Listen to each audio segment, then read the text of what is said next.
All praise to the Most High. We're getting ready to get right into it.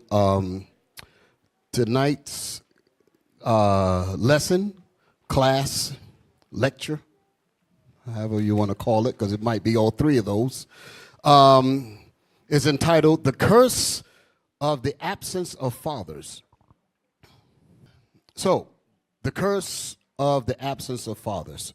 First of all, I want to say shalom to my brothers and sisters that are here, and also shalom to my brothers and sisters that are following online, as well as everyone else that's following. We are a respectable people. We are people that believe in the gospel of the Lord, and we are about applying God's commandments. So I greet you all as we welcome you to Israel United in Christ. This is our Sabbath class for this evening. So getting right into it. Let's see. I made a point. I got several things here. And this class is going to be rather lengthy, but I'm not going to put it all in one shot. So I'm going to have a respectable time today, because I know you've been here all day, most of you, some of you. So I'm not going to have you here getting your raw bottoms as you're constantly sitting and waiting. So I'm going to be kind. But I'm going to give you enough just for you can really chew on and dwell on, because this is a subject that needs to be covered in multiples. This particular subject, talking about the curse of the absence of fathers, that is really the bedrock to everything that's going on among us. So you really cannot squeeze this in a few hours. This is something that's going to have to be talked about in sections, going to have to be talked about in episodes, if you will. So, but this week, because I'm going to do two things. I believe perhaps I'll be teaching like I'm teaching now on the 6 o'clock class this night, and maybe perhaps the next week. I believe that might be the case. If not, then I'll find other ways to get the second part out. But what I'm going to mention is that there's two sections to this topic that I want to bring up. The first one that I'm dealing with is, like I said, the curse of the absence of fathers. Then the next class, next lecture, if you will, is going to be the benefits and the blessings of fathers. Okay, so I want to show you both sides of it. So, because it's important for us to understand that there is a severe need for men to stand up right about now. Okay, we got a whole lot of evil that's all around us and is really growing among us and growing up around us like weeds. And it ain't playing games. It's really trying to take us out. So we're going to talk about these things, all right? My first scripture, who's reading? I got you, Bishop. You got me? Yes, okay. Sir. Deuteronomy 28, verse 54 and 55. Then we're going to continue with 56 and 57, okay? Let's read that. Deuteronomy 28, 54. Deuteronomy chapter 28 and verse 54. So that the man that is tender among you and very delicate, his eyes shall be evil toward his brother and toward the wife of his bosom. Read it again. Just had to. So that the man that is tender among you and very delicate. So this is Deuteronomy, the 28th chapter. And the 28th chapter records the curses, and actually recorded the blessings and the curses. If we were to obey the laws of God, we would have received the curses. We would have received the blessings. Excuse me. If we disobeyed the word of God, we would have, as we did, received the curses. So verse 1 to 14 is the blessings, how he would bless us if we were to keep the laws of God. We are the Israelites that the Bible speaks of.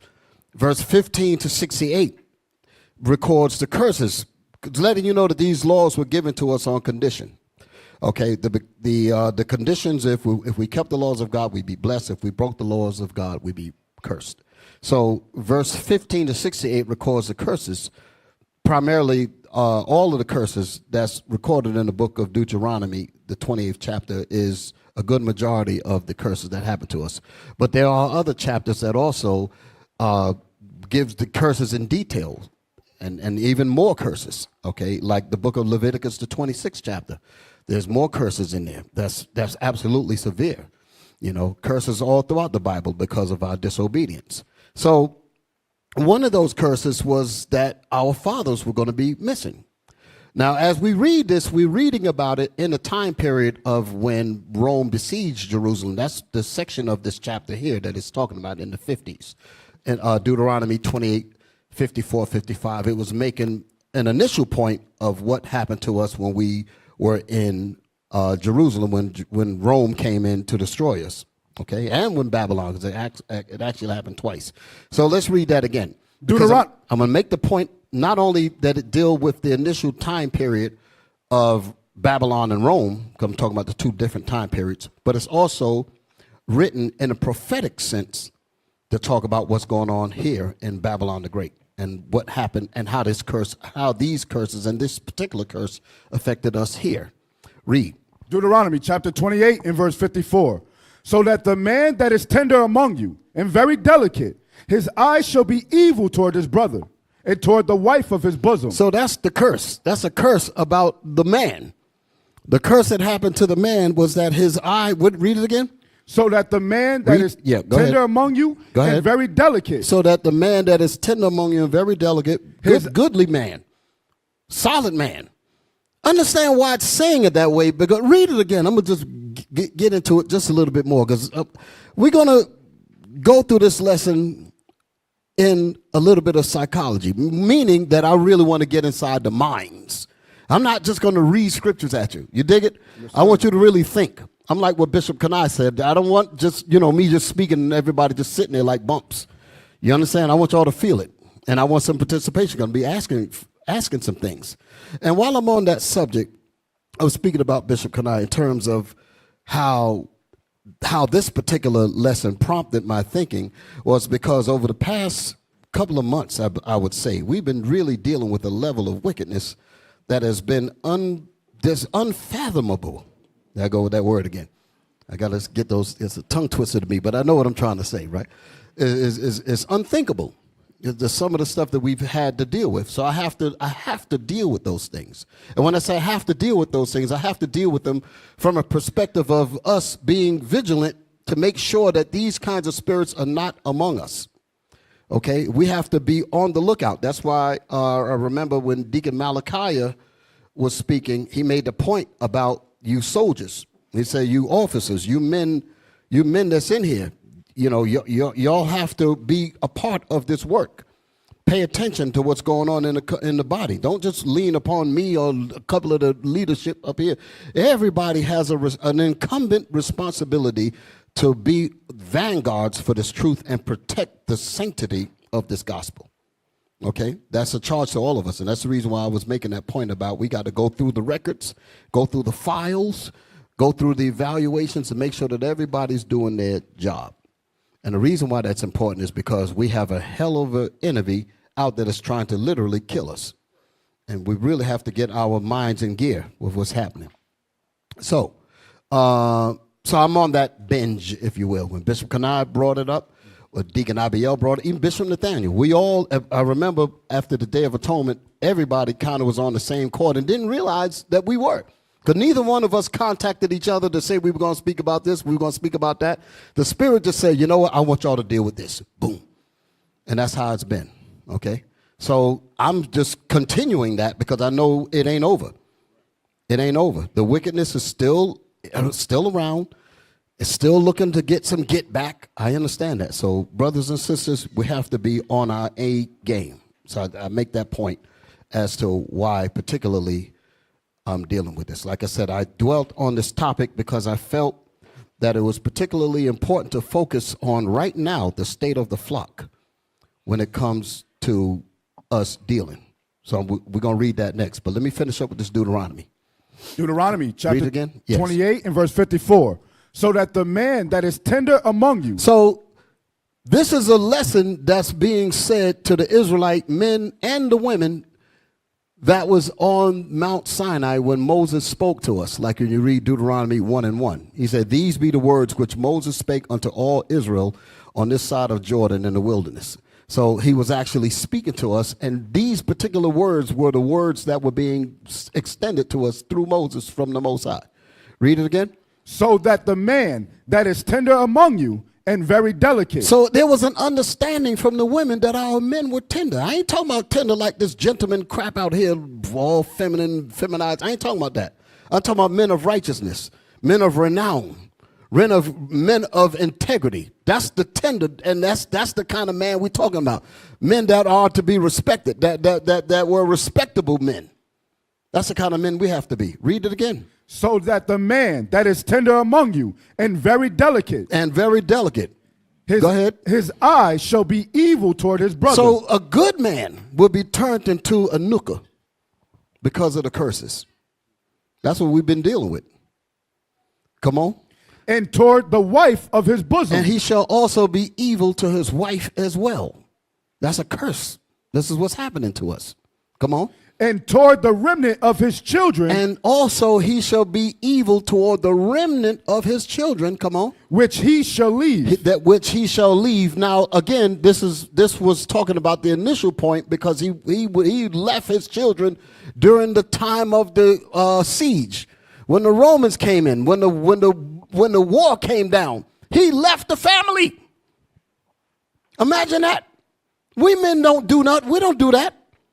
Y'all understand what I'm saying? Yes, like we say often, like you hear me, Bishop Kanai, and the rest of us, we'll be saying, listen, let me sleep by the door. Let me be the one to blast his behind when he come in the door the wrong way. I ain't going to get up and run. I'm saying that. I don't want to sound violent. Y'all understand what I'm saying, right? That's the mentality that the women knew that their men had. They ain't going to run. They ain't going to be no damn cowards and leave. But then the Most High put the cowardice spirit on the brothers. That was a curse that was going to happen to us. Y'all all right? Read that again. Yes, sir. So that the man that is tender among you and very delicate, his eye shall be evil toward his brother. His eye shall be evil toward his brothers.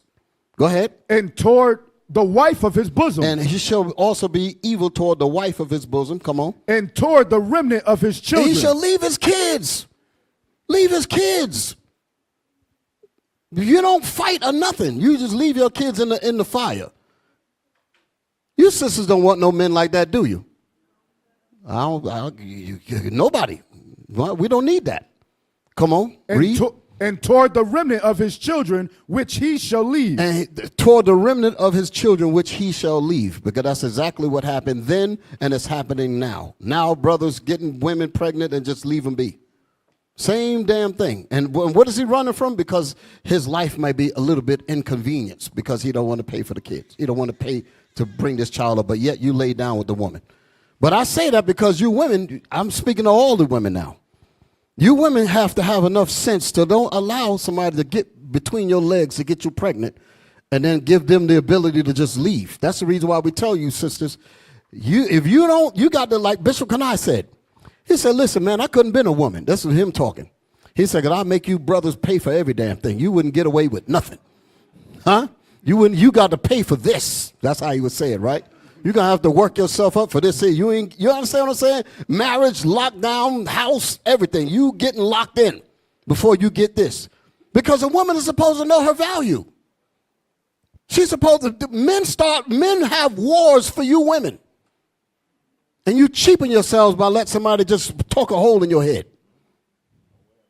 That's because you ain't had no fathers. That's the problem is you had no fathers. And some of us, when I say haven't had any fathers, even if you didn't have a physical father in the house, you have fathers in leadership. We're trying to look out for you, sisters. We have physical daughters ourselves, but y'all are our daughters as well. 100%. And I'm telling you, I was speaking about this a couple of days ago, that I had to be involved in a particular judgment that was here. That dealt with, and the family was here, the family was there in the front, and the brother had came over and defiled the sister right there in the father's house. And it was evil as hell, and I was looking at the sister, and I just felt so heartbroken. Because I'm like, damn. That was a heart, and without trying to give much detail to it, because it was a hard thing, and I had to look at the sister, and I felt so bad for her. I'm like, I don't even want to go into detail of it, but brothers, Lord have mercy, that was really a bad thing. you know, and I know the family felt that shame, that hard shame, because they know they're responsible for that girl, and they're responsible for what goes on in that house.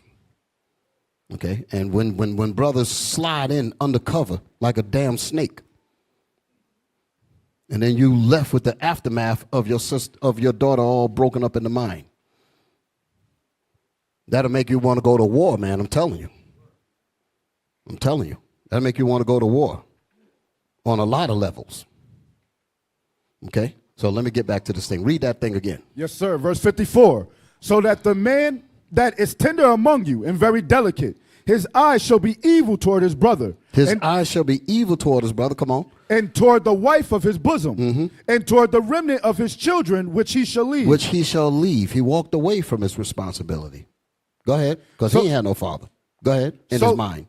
Go ahead. So that he will not give to any of them of the flesh of his children, whom he shall eat, because he have nothing left. So that's during the siege. But what's the reason that they're leaving now? Because they don't want to spend whatever. They don't want to spend money to take care of that child. They don't want to spend time to, they don't want to put the investment. They said, listen, so what, the sister said, we're pregnant. She said, no, we're not pregnant. You pregnant. Now she's on her own. Now here comes the abortionist. Here comes here comes the election now. And we're going to talk about all that. Because that's a whole setup. Mrs. Abstract. Kamala. Mrs. Abstract. You know what the word abstract mean, right? Talking about you women got rights. She's fighting for your fertility, your, what's it called? Your woman's rights. Reproductive rights. It's a damn insult. I tell you, people's intelligence is below the ground. Why in the world would people have to, why in the world would anybody have to fight for a woman's right to reproduce when God gave you that from birth? Talking about fight for it. No. The abstract is she's giving you the right to abort your children. That's what she's saying. That's what it is. The abstract telling you it's women's rights when in reality it's the right for you to kill your babies. That's what all these black women that's all over the planet, all over this country, talking about something, they voting. When the whole system is wicked as hell, but I'm just speaking about that because that's an obvious danger. Obvious, yeah. I was thinking about this. Look at this here. The most dangerous place for an African American is in the womb. That's not Photoshop. That actually went up in New York City. That was an actual billboard. Okay, so getting back to the left. Yeah. What it say? Abortion is health care. Health care is a human right. Lord Jesus. Lord have mercy. Come on, man. Hey, this goes to show you that the American society has dumbed down the people so bad that the process of common sense has been destroyed. You realize that a roach has reproductive rights? A turtle has reproductive. Ain't nobody talking about that. I have not known any other species that's even contemplating on aborting their offspring.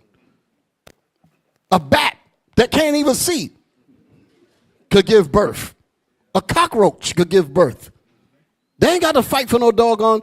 You really got to think about it. How is it that we've come to that level?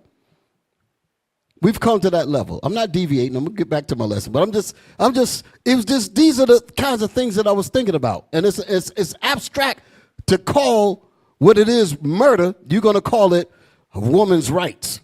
And the people are so dumbed down through this and I've watched the people's intelligence just go to the floor over the last 20, 30 years.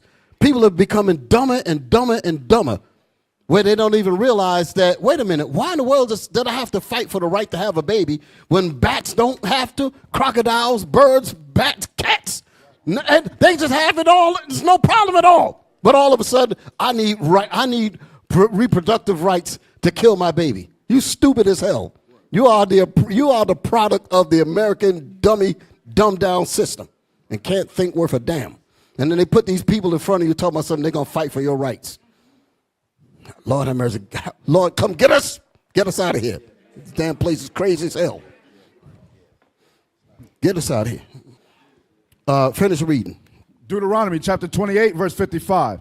so that he will not give to any of them of the flesh of his children, whom he shall eat, because he have nothing left, him in the siege, and in the straitness, wherewith thy enemies shall distress thee. Where the enemy shall distress thee. This literally happened to us when 70 AD came down, and also during the time of when Babylon came down. Go ahead. When they destroyed, when the Edomites was on the other side saying, destroy it, even to the foundation thereof. We were going through that kind of calamity then. Read on. Wherewith thy enemies shall distress thee in all thy gates. Okay. So I wanted to show you that it happened during the time in history, and it's also happening now, because these curses were not only dealing with that time period, it also carried all the way up to the Americas. Like the Bible says that the judgments of God shall continue as a ring. Okay, give me that scripture real quick. Let me read that. Somebody find that for me. I didn't write that one down, but I know it's in there. The judgments will roll as a ring. Just somebody get and read it. Somebody get it and read it. Okay? We're going to keep on reading in this Deuteronomy also. Okay? 2nd Ezra, chapter 5, and verse 42. And he said unto me, I will liken my judgment. I will liken my judgment. This is God. God said, I will liken my judgment, meaning my curses for breaking my laws. Go ahead. I will liken my judgments. Go ahead. Unto a ring. Unto a ring, meaning in recurrence. So it didn't just happen in 70 AD. It didn't happen in I think it was like 586 BC with Babylon. I'm not certain about the exact date, but I know it was somewhere around that time. When the Babylonians came against us, okay? 606, thank you, 606 BC.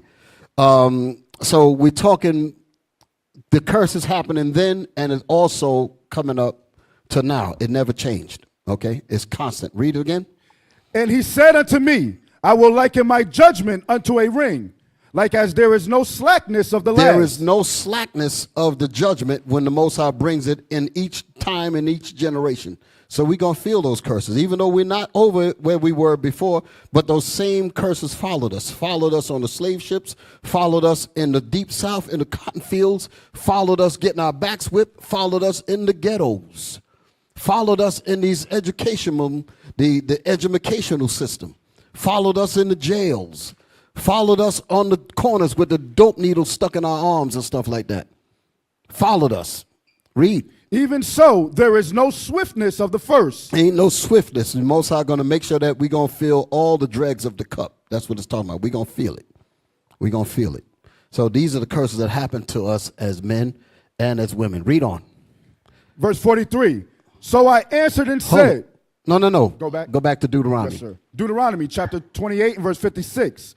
The tender and delicate woman among you, which would not... Now it's talking about the women now. Listen now. Which would not adventure to set the sole of her foot upon the ground for delicateness and tenderness. For delicateness and tenderness. She knew how to be a mother.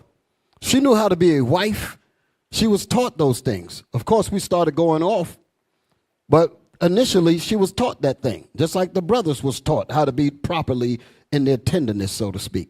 Come on. Her eyes shall be evil toward the husband of her bosom. Her eyes shall hate her husband. Her eyes shall be against her husband. This is a curse that happened to us. And it's like when you look at black men and black women today, they act like foreign enemy nations towards each other. Huh? It's like foreign enemy nations to each other. It's like Hamas and the Israelis. Right. So-called Israelis. That's how we deal with each other now. Read that again. Her eye shall be evil toward the husband of her bosom, and toward her son. And toward her son. You just like your father. That's what, back then it was just like that. They were evil to the kids and all that, because they're like, listen, I got to survive because this famine is too great. So everybody just leaving each other. Husband leaving the wife, wife leaving the husband, kids left all out in the open. It was a complete mess back then during that siege. But coming up to us now, the same thing is going down now. Read. And toward her daughter. And toward her daughter, her children. She'll allow her children to get eaten up. Hey, hold it. Give me the scriptures where it talks about the ostrich. Is it Lamentations? It's been a while since I read this, but it's a goodie. And we're coming back here. We're coming back here. Trying to remember where it's at. 4 and 3. 3. That's it. That's it. Read that. Lamentations chapter 4, verse 3. Even the sea monsters. Hold it. Even the sea monsters.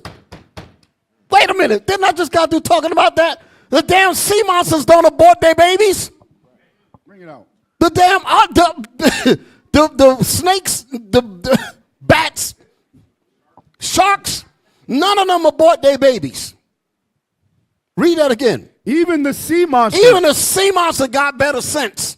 Go ahead. Draw out the breast. Draw out the breast. They give suck to their young They ones. give suck to their babies. Come on. The daughter of my people. Hold it. Wait. The daughter of my people. Damn. Go ahead. Is become cruel. Is become cruel. Like the ostrich in the wilderness. She's like the ostrich in the wilderness. The dumb ass ostrich. Ass is in the Bible. So I don't know if the Christian folk be getting on this line, be talking about something, we saying bad words and all that. Huh? Now, occasionally, I will say this here because I remember, I think it was the last time I taught up here, I got so angry because I was thinking about the situations. You know, and sometimes you let a word fly out. That was a slip of the tongue, brothers and sisters. So it's not my intent to alienate any of you. But we're passionate about what we bring out because we are fathers and we are leaders and we love our people. And we really wish that our people would not do such evil to cause us to get gray hairs before the time. Okay? Read that again. Lamentations chapter 4, verse 3. Even the sea monsters. The sea monsters. Draw out the breast. They give suck to their young ones. The daughter of my people. The Most High said the daughter of my people is worse than the sea monster. Is worse than a roach. I want you to understand what's happening. It does, like I said, because what we're going to read here is talk about the children of the ostrich. Read the whole thing, man. Just come on, because before somebody get emotional. Even the sea monsters draw out the breasts. They give suck to their young ones. The daughter of my people has become cruel, like the ostrich in the wilderness. So we're going to read the characteristics of an ostrich. Go ahead. Keep reading, Bishop? Yes. The tongue of the sucking child. No, okay. Where's that? No, must be in another part. That's it. That's the scripture. So we read about the ostrich. Now I need Job. That's the one. Job chapter 39 and verse 13. Yes. Gavest thou the goodly wings unto the peacocks? That's what the Most High did. The Most High gave goodly wings to the peacocks. Go ahead. Or wings and feathers unto the ostrich, which leaveth her eggs. What did the ostrich do? Which leaveth her eggs in the earth. Which leaveth her eggs in the earth. Go ahead. And warmeth them in dust. And warmeth them in the dust. That's what the ostrich does. Go ahead. And forgetteth. And the ostrich is so damn dim. And forgetteth that the foot may crush She'll walk and crush the damn egg that she was trying to warm up. Why is the Lord saying that his women are like the ostrich? Because that's exactly what we do in these quote-unquote abortion clinics. That's what we do. Irregardless of the reasons that you're trying to justify murder, there is no justification to keep your legs closed. That's how it is. And if someone rapes you, we'll deal with that. There's enough brothers, let me put it up so I don't sound crazy. Huh? Because they be trying to run this thing like a lot of the women are getting raped. No. Most of the, probably 98% of the abortions are because the women don't want to have the baby from the nooker that they lay down with. Very seldom, damn near minute, that it has anything to do with quote-unquote rape. Because I don't think brothers would tolerate that. We hear too much about rape. We be like, listen, let me put on the ski mask and let me go look for that nigga. You understand? There'd be some stuff like that. Y'all all right? Yes, sir. Okay. Let me get back in the spirit. Where we at? Verse 15. Job chapter 39 and verse 15. And forgetteth that the foot may crush them. And forgetteth that the foot may crush them. That's how our women have become. Why? because fathers are gone. So don't think I'm throwing shade at you women just because. It's because the fathers are not there. And we have to become fathers again. We have to become men again. Make fathers great again. That's the campaign. Huh? That's right, give it up.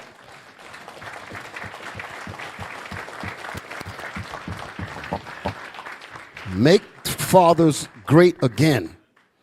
Okay? Where we at? Go back to Deuteronomy. Yes, sir. Deuteronomy chapter 28 and verse 56. The tender and delicate woman among you, which will not adventure to set the sole of her foot upon the ground for delicateness and tenderness. Go ahead. Her eyes shall be evil toward the husband of her bosom, and toward her son, and toward her daughter, and toward her young one that cometh out from between her feet. And toward her what? And toward her young one that cometh out from between her feet. To be evil to the children that you give birth to is to not give birth to them at all. It's to kill them. So this was happening during the siege, but it's also happening now. The ring, the curse continues. Well, what verse? Read on. And toward her children, which she shall bear. Which she shall bear. So the ones that she do have, she don't care about them. And she's going to come up with the reasons and say, well, I ain't got no money, I ain't got no this, I ain't got no whatever. And just let the child go out here in society and for the enemy to get them. Let me put it that way. Because there's another way of destroying it. Like we was reading about the ostrich, that she forgetteth that the foot may crush them. She allowed the children to grow up with no guidance. Don't allow the man to come out and put guidance around the house, put guidance around the brother.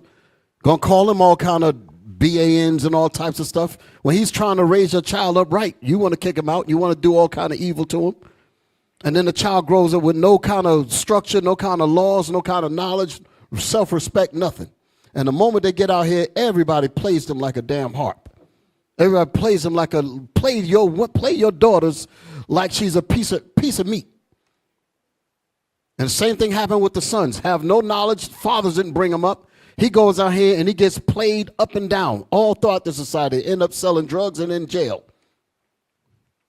So that's another level of the men and the women not being over their children.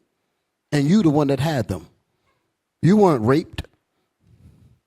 You weren't raped. You laid down and had the child. Now that you had the child, now you don't want to take care of the child. And you want to leave them out here for the wicked to destroy them. That's something to think about.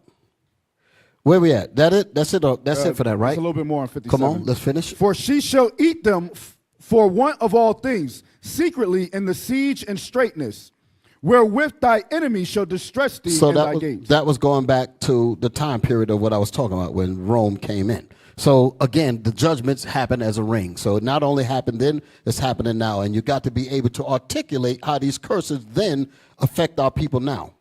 And that's what I'm doing now. That's what I'm doing now. I'm showing you that we are those people. Okay? Nobody else fits this but us. Don't even try it. We're the people that this Bible is talking about. All right? So, like I said, let me change my glasses here. Like I said, I dwelt on this topic because I felt that it was particularly important to focus on, like I said, right now, the state of the flock.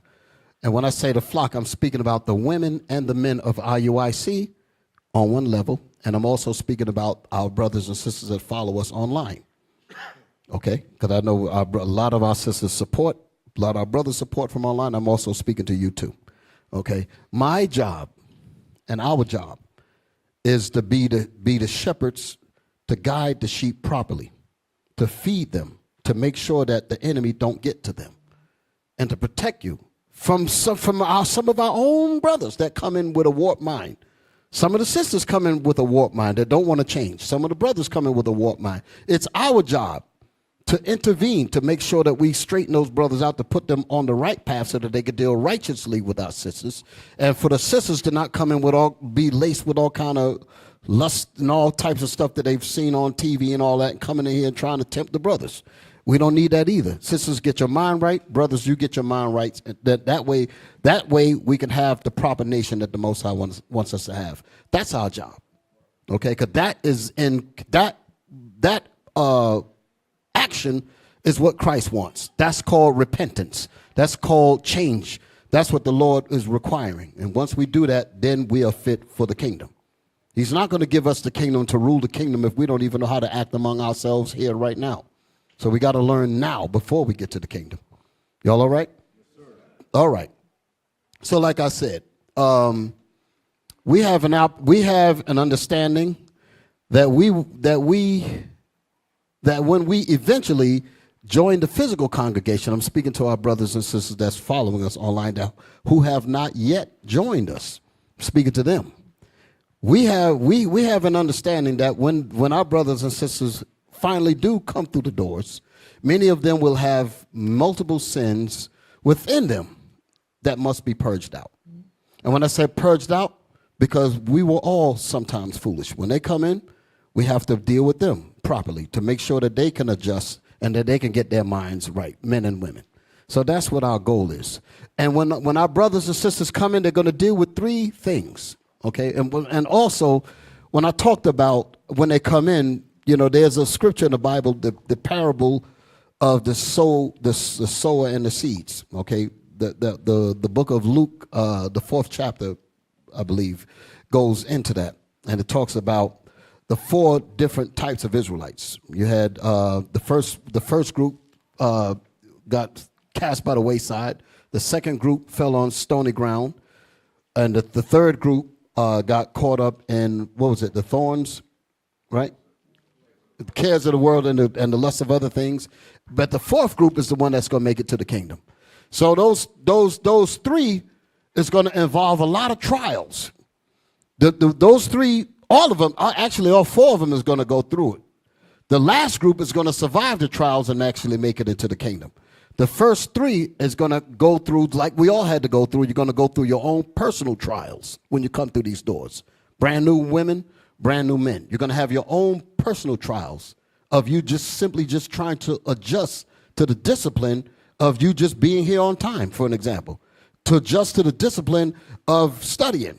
To adjust to the discipline of having your house in order. Just to the discipline of keeping the commandments when you go back home among your acquaintances, meaning your family members who have not even come into the gospel. You're going to go through trials just dealing with them. That's your personal trial. Okay. Then you're going to go through congregational trials. When you come in, you've already somewhat handled your personal trials. Now you got the congregational trials now. And your congregational trials, you got to deal with brothers and sisters that's in the body that might, quote unquote, rub you the wrong way because of this or because of that. You got to learn how to endure that as well. And learn how to apply Matthew 18, for an example. Learn how to repent when you've done wrong. Learn how to gain your brothers back. Learn how to gain your sisters back. That's congregational trial. Okay? Then there's marital trials. Now you got married. Now you got your husband and wife. Now y'all got trials and issues at home. You got to learn how to apply the commandments to make sure that that's proper. So all of those things are going to be part of our trial as we come into this gospel. So I'm not only talking about us in here, I'm also talking to our brothers and sisters that's online who have yet to come in yet. But yes, join Israel, brothers and sisters. This is your nation. Let us all get to it. Okay? Let us all get ourselves together. All right, moving on. Last time I taught here, like I said, it was on the Day of Atonement, and I was quite irate, like I said earlier. I was making that reference. Okay, the trials separate those into 4 different groups. That's what I was talking about earlier. Okay, and but we hope to make it to that last group to get into the kingdom. Okay. One of the things that I had to deal with, like I was alluding to earlier, is that before leadership, we had to deal with a whole clump of brothers who decided to just exercise their perversion and their wickedness and was into slandering sisters and all types of stuff that was going on. And we had to deal with them. And unfortunately, one or two of the sisters got caught by some of their tactics. And that was why I was so angry, because, I had to look at the family, at the father. The father was just heartbroken, because that's a hard thing to imagine. But my point is that we were seeing a level of wickedness that just had to be dealt with, okay? And we had to tackle that. And I have not been able to take my finger off that button since, because I think that is one of the underlying things that's going on in some places very quietly. It's not, people are not really talking about it too much, but there is an underlying current that we have to go in there and get the cancer out. We got to root it out. We got to get in there. When I heard Deacon Semachiah talk about how like 3 or 4 schools in the Northeast was going through some foolishness, some evil that was going on. So I'm like, this is pervasive. I said, the Lord is trying to show us something. He wants us to pay attention to something that's happening right up on our noses. And we would be dereliction in our duty if we did not hunt your behind out and deal with it. Okay? That's what I'm about. So, let me get right on to it. So I say that because we have to give an account for all of these souls. Have to give an account for all of you brothers, all you sisters. We have to give an account. Hebrews chapter 13, verse 17. Hebrews chapter 13 and verse 17. Obey them that have the rule over you, and submit yourselves, for they watch for your souls, as they that must give account, that they may do it with joy. Read it again. Obey them Obey them that have the rule over you. Go ahead. And submit yourselves. This is what we're telling our brothers and sisters that's in the congregation. Okay, we're not up here just because. We're up here because we have a duty to watch out for you. Okay, so when we tell you to obey, we're not telling you to obey us just because it's us. We're telling you to obey the Most High, because the Most High is the word that got to come through us. We have to give you the words of the Most High. We got to give you the commandments. Give them warning from me, the Bible says. For I have set you a watchman over the house of Israel, therefore give them warning from me. So that is our job, to give you the warning from the Most High, to make sure that you walk straight. And hoping that you do follow that. Because if you do follow that, we can give a good report. We can give a good account. If you don't follow that, then we have to give an account with grief. That's what this is saying. Read 16 and 17. 17 and 18. Yes, sir. Verse 17.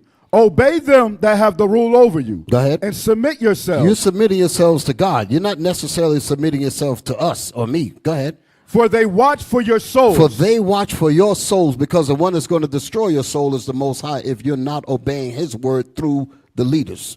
Go ahead. As they or as through your fathers. Let me go a step further. Through your fathers, because the fathers in their right mind is trying to direct this household right. And if the person, the child, son or the daughter, do not listen to the words of their father, they're going to pay for that too. The father would have to say, Lord, I tried to bring my son up right. I tried to bring my daughter up right, but now I have to give an account, because now you're about to judge them for not listening. And when you judge them, I got to give that account because they didn't listen. So therefore, the axe doesn't fall on me for me not doing my job. I did my job, but you didn't want to hear it. Right. That's how that goes. Read that again. Obey them that have the rule over you, and submit yourselves. And submit yourselves. Come on. For they watch for your souls. For your parents watch for your souls. Your fathers watch for your soul. Your mothers watch for your soul. The leaders watch for your soul. Come on. As they that must give account. As they that what? Must give account. We must give an account, because you're our possession. You're our responsibility. We are entrusted to guide you. Go ahead. That they may do it with joy. We want to be able to give that account with joy. To say, this brother did listen, he did everything right, the sister did everything right, and here's the fruit, here's the peaceable, wonderful fruit. Because they did listen. And you can stand up in pride and say, listen, this brother, this sister, this son, this daughter, they did what I said to do according to the Bible, and let's reap the benefits of it. You can take credit for that. That's giving an account with joy. Go ahead. And not with grief. And we don't want to give an account with grief. Damn, they didn't listen. Look at her. Look at him. Look at her. You don't want to give that kind of account. Go ahead. For that is unprofitable for you. Because if that be the case, you're the one that's going to pay for that. It's not unprofitable for us because we did what we were supposed to do. That's what Ezekiel was talking about. He said, if you warn the wicked of their wicked ways and they do not listen, they're going to die because of their unwickedness, but you have delivered your soul. So who is it going to be unprofitable for? That man or that woman that didn't listen. That's what this is saying. Read. Pray for us. No, read that last statement again. Yes, sir. And not with grief. And we don't want to give it with grief. Come on. For that is unprofitable for you. Because if we have to give an unfavorable account, a judgment, no fellowship and all of that stuff, and then your mind get all messed up and you go back into the world, we still have to give that record to the Most High. This brother did not repent. This sister did not repent. They didn't want to listen, and they've been delivered to Satan. They're going to get destroyed, but we have delivered our souls. Some parents going to have to deal like that. Mothers and fathers going to have to deal like that. Just want y'all to understand that. So again, read. Verse 8. Yes, sir. Verse 18. Pray for us. But this is a heavy, heavy responsibility. Pray for us. For we trust. Hold it. That's just one of those dramatic pauses. Yes, sir. Yes, sir. Pray for us. We need your blessings. We need your help. We need your prayers. We need your thoughts. Think about the heaviness that we have. We have the whole nation on our shoulders. Pray for us. Pray that the Lord have mercy on us so that we can do the job properly. Because believe me, Satan messes with us too. Y'all all right? Okay, read on. Pray for us, for we trust we have a good conscience. We do have a good conscience. We do have a good conscience. I try to remember everything. And sometimes I don't remember everything. Sometimes I don't remember certain brothers. Sometimes I don't remember certain sisters. You know, a lot of people say, Bishop, can you send a prayer? And I make sure that I try to get it in. But I know I might miss a couple if I don't, meaning by name. So I try to do an inclusive one to get everybody. But I'm not perfect. We're not perfect. So pray for us. Read that again. Pray for us, for we trust we have a good conscience. Go ahead. In all things willing to live honestly. We are willing to live honest. This is the reason why we would check our own selves. And I'm really about that. I tell the brothers, if I'm out the spirit or whatever, check me. If I see my brother's out of the spirit, I'm going to check him. I'm going to check her. I'm going to check the wife. I'm going to check the daughter. I'm going to check the son. I'm checking everybody because I expect you to do that to me too. Love worketh no ill to his neighbor. Y'all ever heard that scripture before? That's in, what is it, Romans? I ain't got to read it. It's Romans 13, I think 10, 11, something like that. Love worketh no ill. What that's actually saying is that let love, meaning being able to correct one another, because it's the same thing like it says in Leviticus. Love thy neighbor as thyself, and suffer not sin upon them.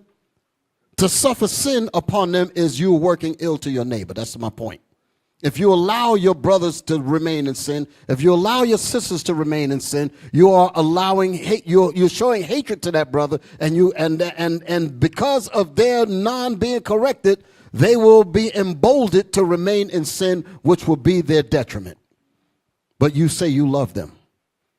Scripture said, "Love worketh no ill to his neighbor." So that means we have to correct our brothers, correct our sisters, and allow them to correct us. Y'all all right? Yes, sir.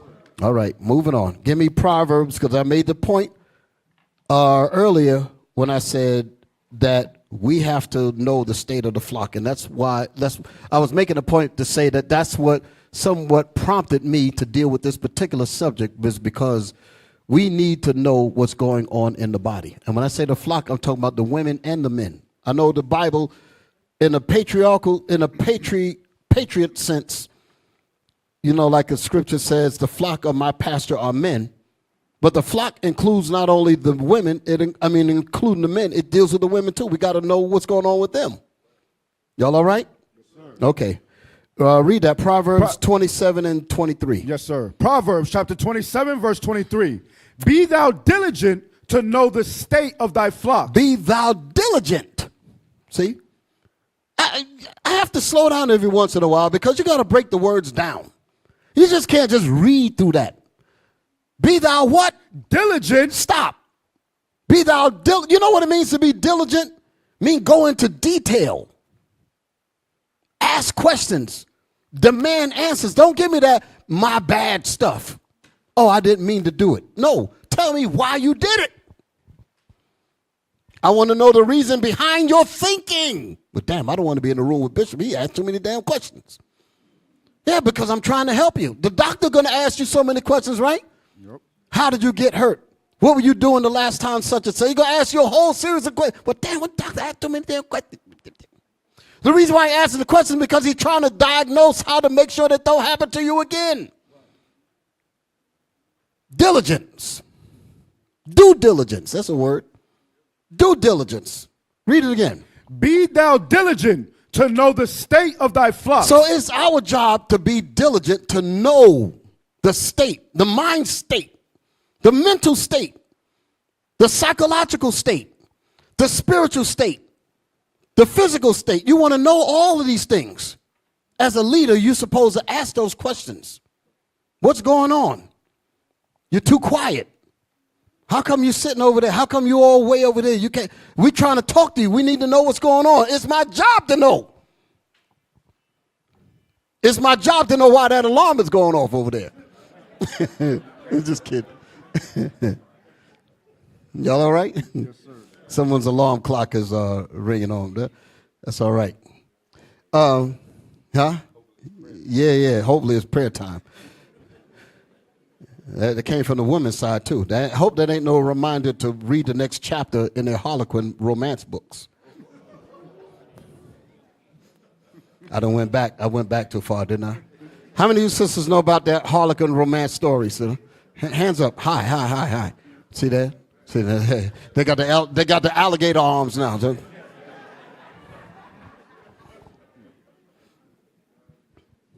Know the state of the flock, right? Yes, sir. So here's the point. Read it again.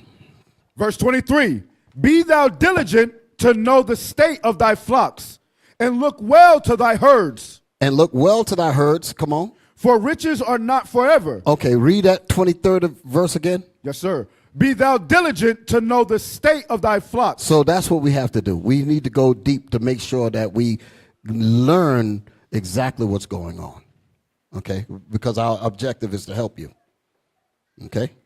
What did it say? What after that? And look well to thy herds. And look well to thy herds. Because that's what this is. This is a flock. This is the Most High's house here. We have to look after you. Okay? I wanted to read this because I wanted to point out that this particular subject of what I was talking about, fathers being out of the house, and how it affected us terribly. When the fathers, and I understand that it is the work of an enemy for certain. You know, you can go back to Willie Lynch. You can go back into the slavery documents. There's another book that I forgot to give y'all, but I had it up before. It was called Lest We Forget. And there was a point in that book where they talked about how our psychology had to be altered in order to make us perfect slaves. They had to change. They had to modify our behavior. Think about that. To modify somebody's behavior is to take them out of the behavior that God intended for you to be. To take them outside of what God made them. To take us out of the realm of, like I said earlier, the realm of common sense, to the point where we don't even see how messed up we are. Like I was talking about earlier, here you got people having a debate over quote unquote women's rights, reproductive rights, and no mammal, no animal, no insect got to deal with any of that at all. But all of a sudden we need somebody to tell us how and when. This is crazy. This is crazy. When the reality is that they want to find reasons to abort their children. Because abortions just don't come naturally. You get pregnant, the baby's supposed to come out.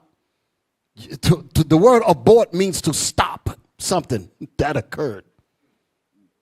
It's the common sense that's gone. We're beyond common sense. Animals don't fight with this. I would ask the question, just to bring some sense to the statement. If a woman gets pregnant and all of her needs are met in terms of her being able to have that baby, would there be any reason at all for a woman to not have that baby? The word abortion would disappear, would it? Understand what I'm saying? You women, yo with me? You women get pregnant and the baby is welcomed before you even give birth. Everybody's in jubilee. I can't wait for my baby, blah, blah, blah, all that. And you got everything is laid out for you and all that. You can't wait to have that baby. That would be every woman on this planet. You allowed yourself to get pregnant because you want to have the baby. Where in the world does it make sense to say, now I done did all of that, now I want to stop that? That means something is wrong with our thinking. And this is what I'm talking about. We've been removed, we've been modified away from common sense. Birds and fish and bats, cows and giraffes, they don't have these problems. A horse, daggone horse fall right out of the back of him and get up and start walking. No problem at all, no abortion at all. But for human beings, all of a sudden, we need rights. That's that abstract talk. In reality, it's about murdering your children for an agenda. That's what it's about. So we'll talk more about that later on. So like I said, I had to go deeper into this subject about fathers and had to go deeper into the decadence that our nation has fallen into. I'm a man. I am to be responsible. I'm a man of my nation, and I demand to know why these things happen, and I demand to see them fixed. That's how men's supposed to be. We're supposed to be like that. Why do we as men, and we're going to call ourselves men, and we're just going to allow the nation to go to hell, but yet you want to stand here with your badge of manhood? That don't make sense. I'm not yet crazy like the rest of the country is. Watching TikTok and the presidents and all that madness going on. Their mind is in a permanent stupor. Unbelievable. But again, like I said, we had to deal with the essence of the decadence. Give me my video. I put a video up, and I want to make this point. Like I said, we had to deal with the root of the problem. And like I said, it's about fathers. Hold it. But don't play that yet. Is that what I want? No, that ain't it. Did I send it to you? Youth violence. Yeah, that one. I gave it to you in. Did I give you the time frame? Play it. This right here. Play what I gave you. Now, before you hit the button, yeah, that was it. That was it. Just hang on a second. Again, I'm dealing with the root of our problems. Y'all all right? Hit the button. Increase in youth gun violence is due in part to car break-ins. That's according to experts at Johns Hopkins University. As I-Team reporter Tali Taylor reports, this is due in part to a domino effect triggered by a Supreme Court ruling over concealed carry laws. Guys, the mayor's order on youth violence is directed toward DYRS. This is the Department of Youth Rehabilitation Services, the agency that is tasked with caring for juveniles going through DC's court system. So this mayor's order would make it easier for now, DYRS. Pause it for a second. Juvenile crime declared a public emergency in DC. Why is this the case? Where's the daddies at? Where are the fathers at? Where are the leaders at? These children are growing up without any guidance, no rules, no nothing. And then when they become of age, they don't have the mental skills to take care of themselves, so they resort to crime. They resort to doing all kinds of things in the street and all of that. And then now they end up in jail, because that's where they're going to end up, either shot dead or jail. So that's a huge problem. Men supposed to see the trajectory of where our sons and daughters are going and intercede in that, to curb that violence, to curb that despair, to curb that self-hatred, to change their minds. Some of us used to be in the gangs, not no more. Y'all know the chant. Some of us used to sell drugs, not no more, not no more. Now we take care of our wives and our children too. And because of that, we're public enemy number one. But that's all right. Because I'd rather die on my feet, fight for my people, than live like a coward and let my nation go to hell. The hell with you.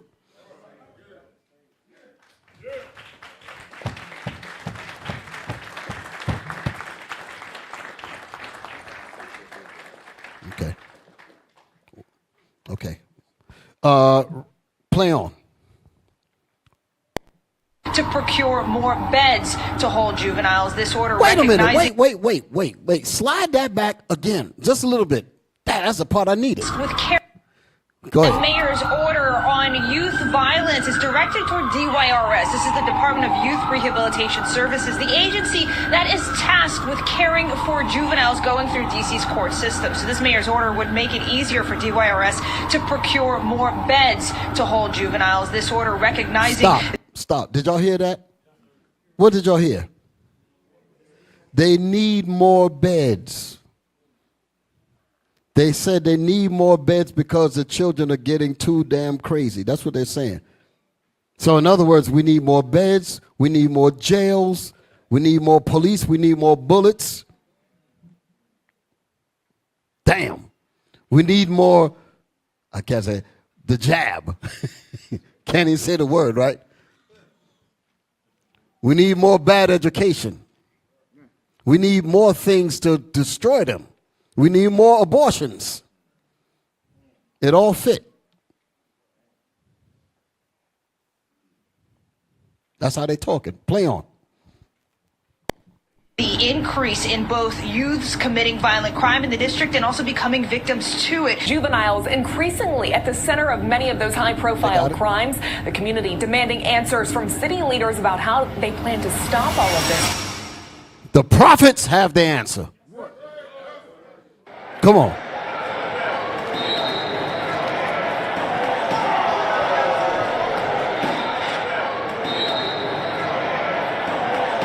Men must recognize what they are.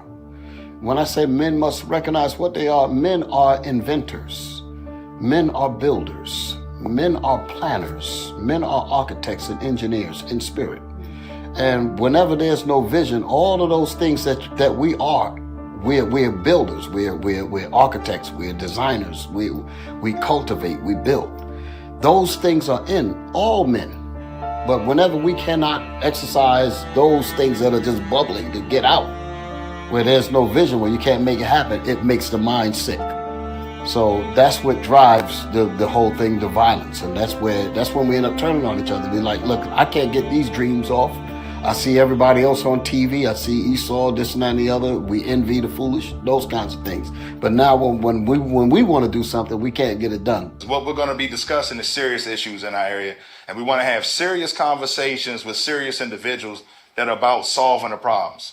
You know, last week, Friday, and I want to bring this up, we had 5 kids get shot at a senior skip day.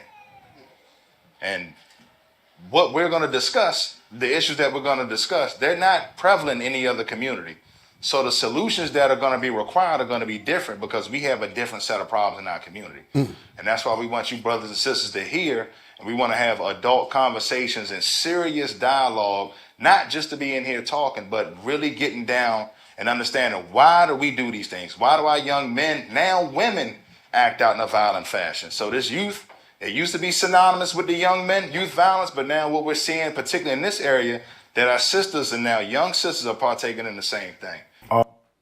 All praise to the Most High. So now I want to play another video. I think Deacon Arthon sent me something. Okay, I want to play that. But what I wanted y'all to notice here is that, well, it was a point that I said earlier in the tape, in the video here. I was making a point, like the scriptures say, hope deferred maketh the mind sick. And the mind is sick when you can't realize the greatness that's bubbling inside of you. As men, like I said, we are thinkers, we are creators. Don't let people tell you that you're nothing. God didn't put you on this earth to be nothing. Realize who you are and live that thing out.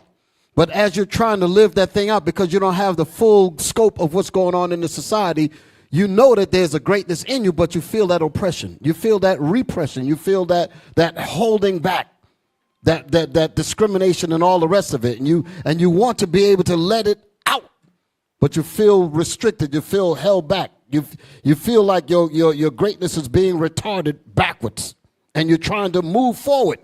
And because of that, your mind, your hope is deferred. You say, well, I can't exercise my hope now, so I have to defer it to perhaps years down the road, which I might be dead tomorrow.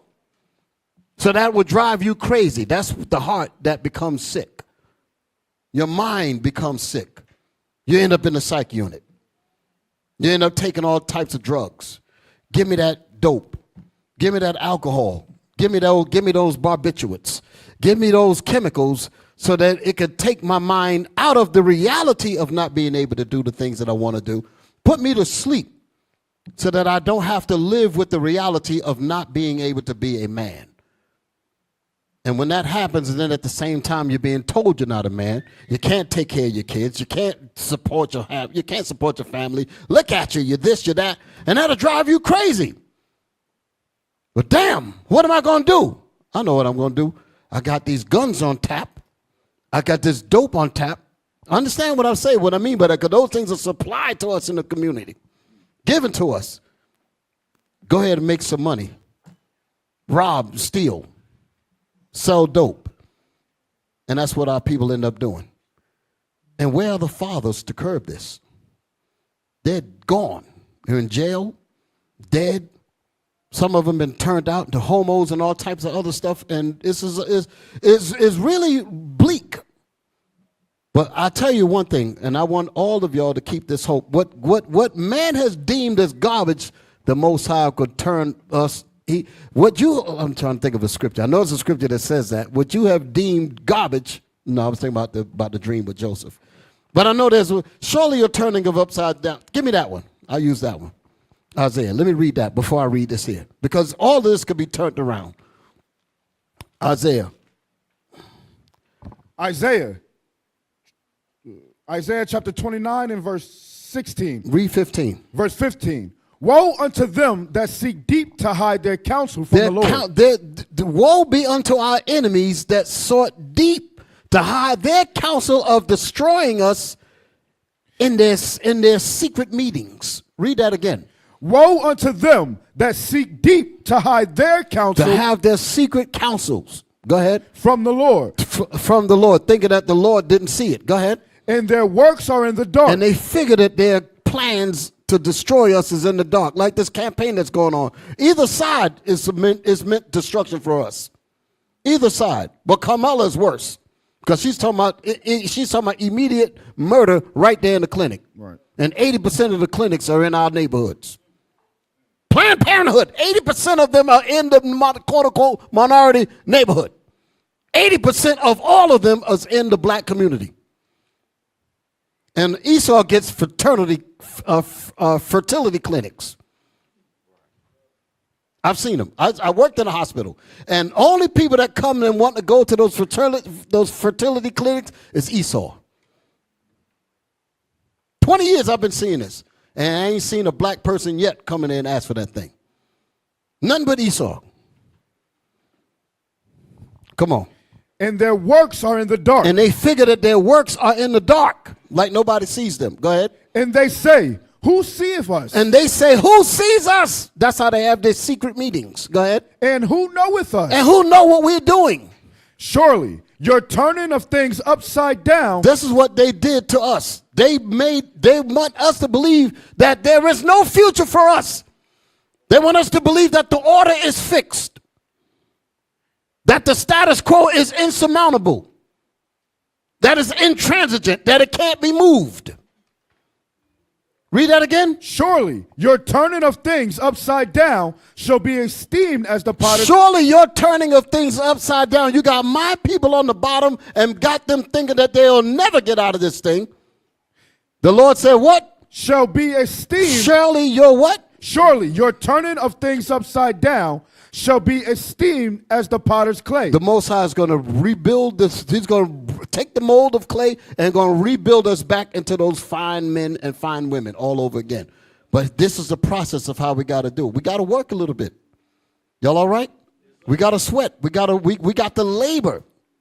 Put forth that labor, like the scriptures say, be in pain and labor to bring forth that proper clay mold that the Lord is going to rebuild us, going to rebuild you men up, and it's going to rebuild you women up. I'm talking like a father now, because that's how fathers are supposed to be dealing with you. So you do have fathers, and we ain't gone.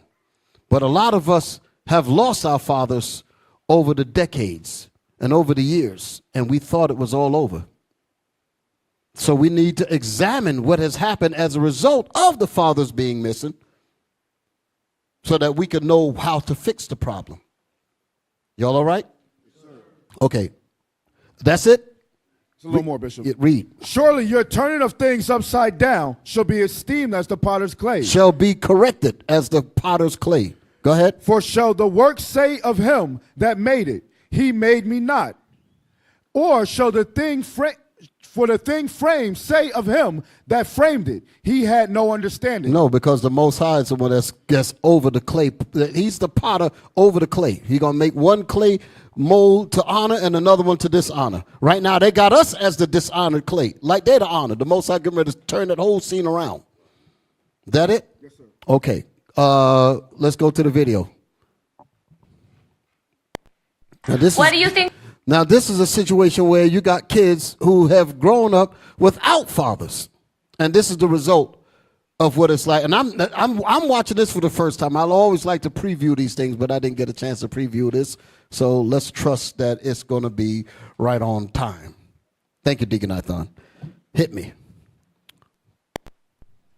What do you think the biggest thing that guys struggle with is?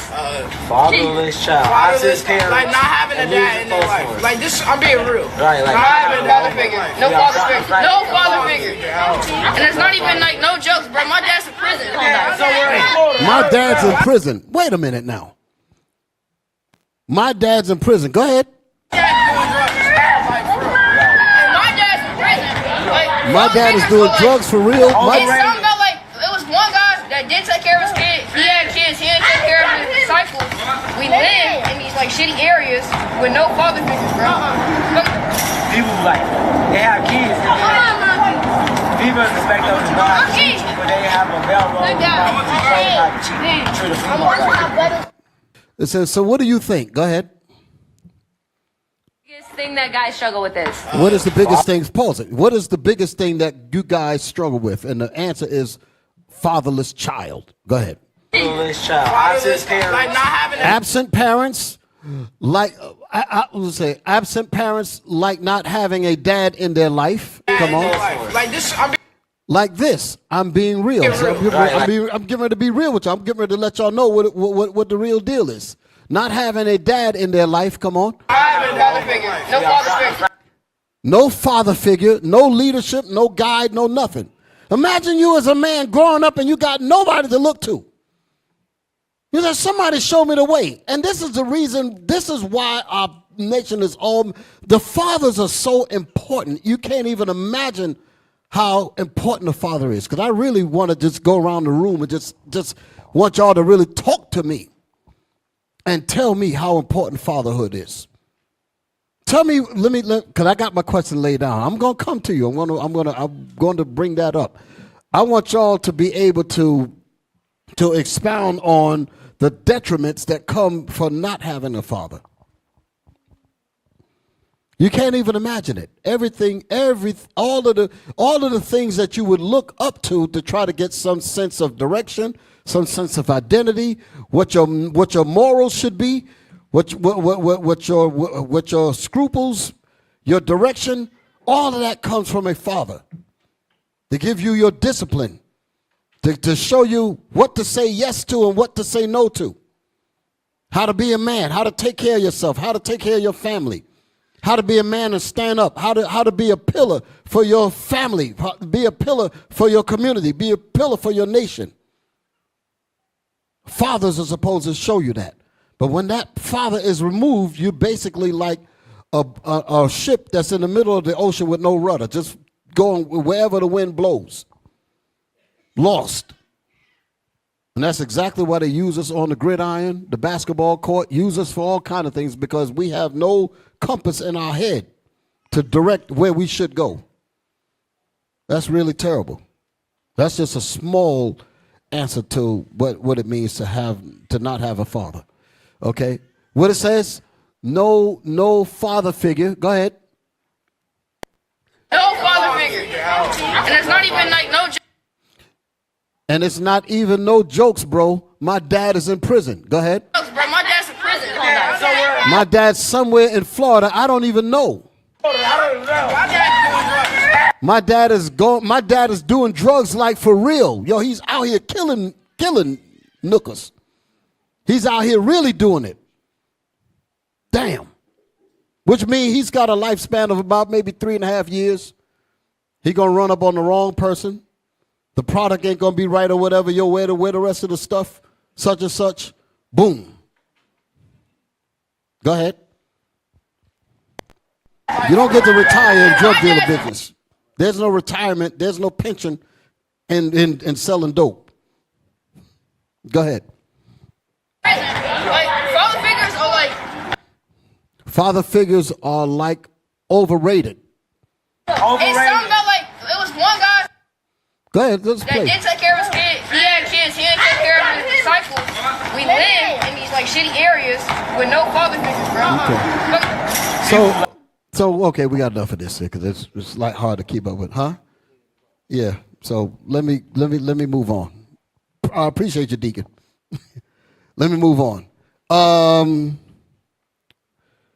I finished my youth violence, right? Okay, let's see what my next piece. Y'all have something y'all want to bring out real quick? Start at 3. Job chapter 13 and verse 3. Surely I will speak to the Almighty, and I desire to reason with God. That's us. We speak and we desire the wisdom of God through the scriptures. The solutions are in the Bible. Go ahead. But ye are forgers of lies. These are the nations around us. It says what? But ye are forgers of lies. The nations are forgers of lies. Go ahead. But are all physicians of no value. And they're all physicians of no value. We have a youth violence problem in our communities, and they say, hey, let's have more beds. The young men see it's a problem with lack of fathers in the household, but Esau says, let's make more beds so we can house them. You understand? Read it again. But ye are forgers of lies. Go ahead. Ye are all physicians of no value. Watch this. Oh, that ye would altogether hold your peace. You see what the Lord is saying? Tell the nations to shut the hell up, for lack of better terms. They don't have the solutions for our communities. Go ahead. And it should be your wisdom. That's your wisdom. Hold your peace. Y'all don't have the solutions for our communities. Okay? It's lack of fathers. That's what we need. We need the men to rise up, take their rightful place. That's what's going to heal our communities. Give me my next video. Let me see it on the screen here. Right, that's what I need right there. This right here is going to set everything back in motion. This is going to recalibrate the whole deal. Hit me. What am I bringing out? Black community in destruction by the welfare system, which is the exact reason why we are fatherless. So again, let me just go back. Shout out to Deacon Athon. I do appreciate the video. Like I said, I sometimes need to preview things so I can know how to bring it out better. But I did get some insight from seeing those kids speak the way they spoke. But this is what you just saw in the clip that I just played. Compliments of my brother, compliments of my deacon. The root of that goes partially here, because the root goes all the way back to us breaking the laws of God. But what I'm about to show you here is how we got to the point where you see those kids sitting out there talking like that. How we got to the point of that random craziness going on in D.C., shoot them up and this and that and the other. All that craziness is because of this right here. And this right here is going to show you, this right here is what the class is framed on about fatherless, father, the curse of the absent father. This is what happens as a result of our fathers being missing. Hit me. CBS reports. What are we doing to our children? With CBS News correspondent Daniel Shore. 13 miles from Paul Bullard's home is a public housing project in familiar red brick, Perry Homes. It is like most such projects in most big cities. And cemented into the red brick are a series of public policies that work against the children of the poor. Hey. Because housing for the poor is scarce, the 1,100 apartments hold not the officially registered 6,000, but with unofficial residents, relatives, and friends, more like 8,000. Stop. The housing projects were regulated to hold, first of all, housing projects, there's something wrong with that whole statement. But the projects were rated to hold 6,000 people, and they have an extra 2,000 people that they have to cram into there. That's going to automatically bring problems. Automatically bring problems. And this kind of thing is back in the 70s. That's when I grew up in the South. This is my time period here. This was going on back then. You got 2,000 more people crammed up in there. And the resources is there for only 6,000 people. So what is 2,000 people extra going to do? It's going to be a problem. Okay? Play on. Because mothers travel up to 4 hours a day to work in downtown office buildings or suburban homes, their children are left to care for each other. Stop. The mothers are not there to even watch the 8,000. And they're left to their own devices.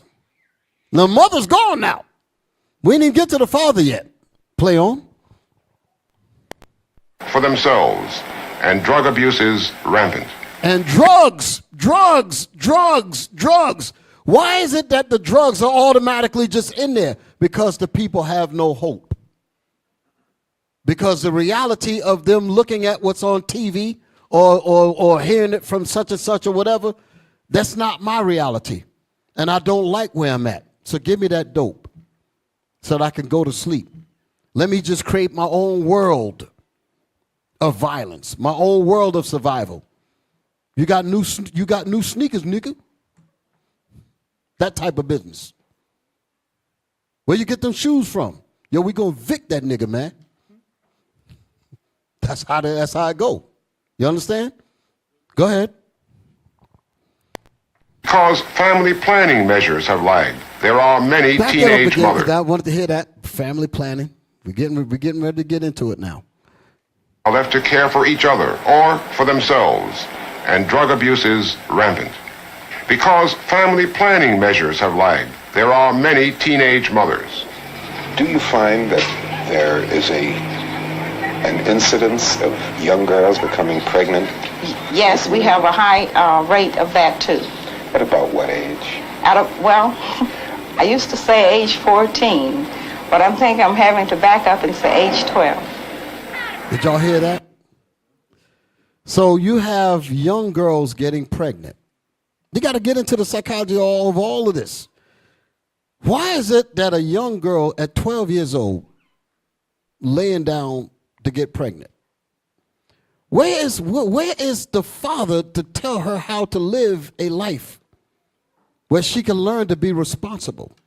She's already given her life up to having a baby at 12, 13 years old.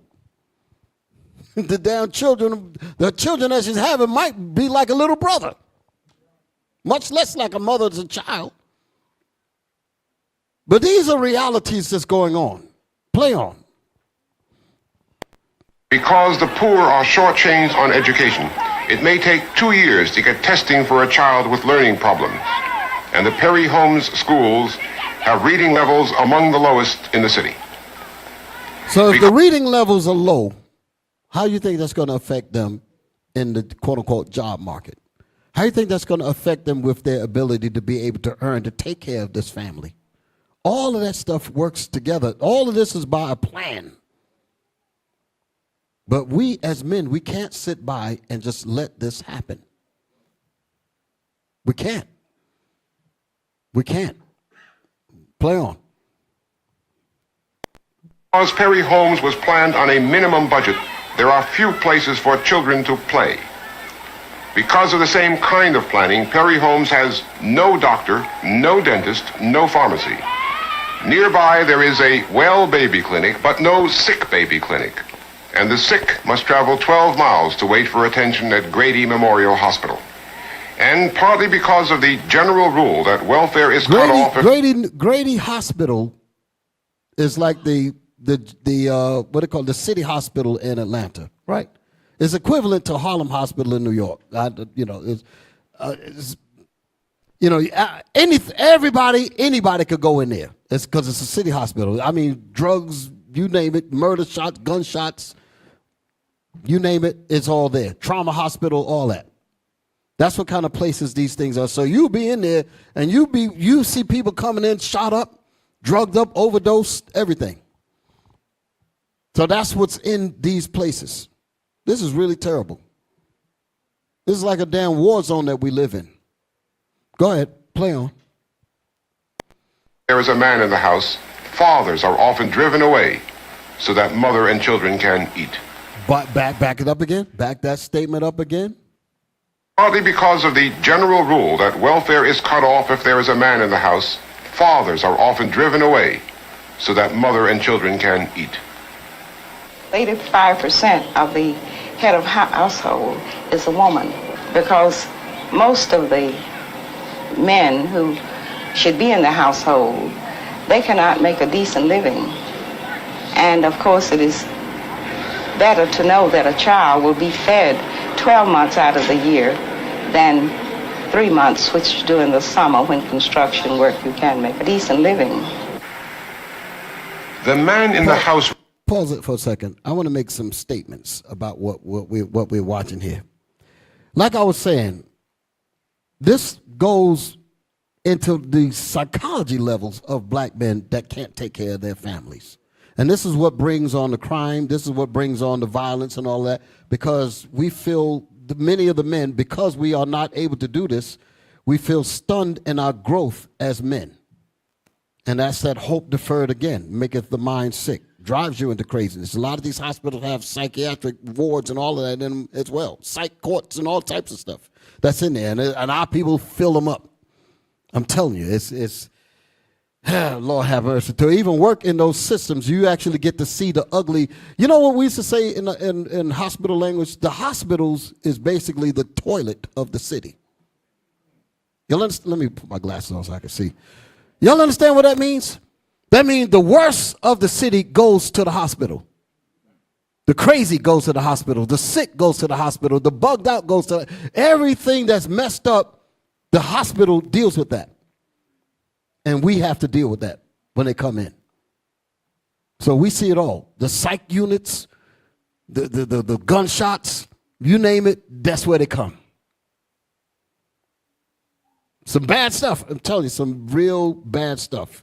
And I imagine that seeing this stuff so much will pretty much drive your passion, if you will. It'll drive you to be, even like police officers that I know, they see this stuff all the time. I had to work with many of them. They bringing people in. Chain of custody releases and all of that. Have to deal with all of that and know how bugged out they are. Correction officers and everybody. And you get to see this stuff on a day-to-day basis. It really messes you up. It makes you angry, very angry, because you see the inroads from not having fathers. You see the inroads of not having resources. You see the inroads of not having education. You see the inroads of not having good health care, all of that. You get to see all of these problems manifest right there in the toilet of the city called the hospital. Y'all all right? Okay. So like I said, we're gonna play some more of this here. Brothers and sisters, I hope y'all are still with me. Like I said, it's incumbent upon us as men to break the destructive arms of this vicious cycle of perpetual self-destruction. I wanted to make sure I said that. That's why I wrote it down. I wanted to make sure, because it's up to us. We have to break that cycle. We have to stand in and be the fathers that we once were not. Have to take control of that, because if we don't help ourselves, we will be dead. If we don't stand up and fill the gap and stand in the gap, we will be dead. It's as simple as that. Ain't nobody gonna help us except we help ourselves. And when we help ourselves, then the Lord will help us. But it is incumbent upon us to do the things that we need to do, that we must do. So that's why I'm saying those things, right? Yes, sir. Yeah, come on. Huh? I can't say it again. Rewind the tape. I can't remember what I said. It came out now. Huh? I said, it is incumbent upon us as men to break the destructive arms of this vicious cycle of perpetual self-destruction. You got it? Okay.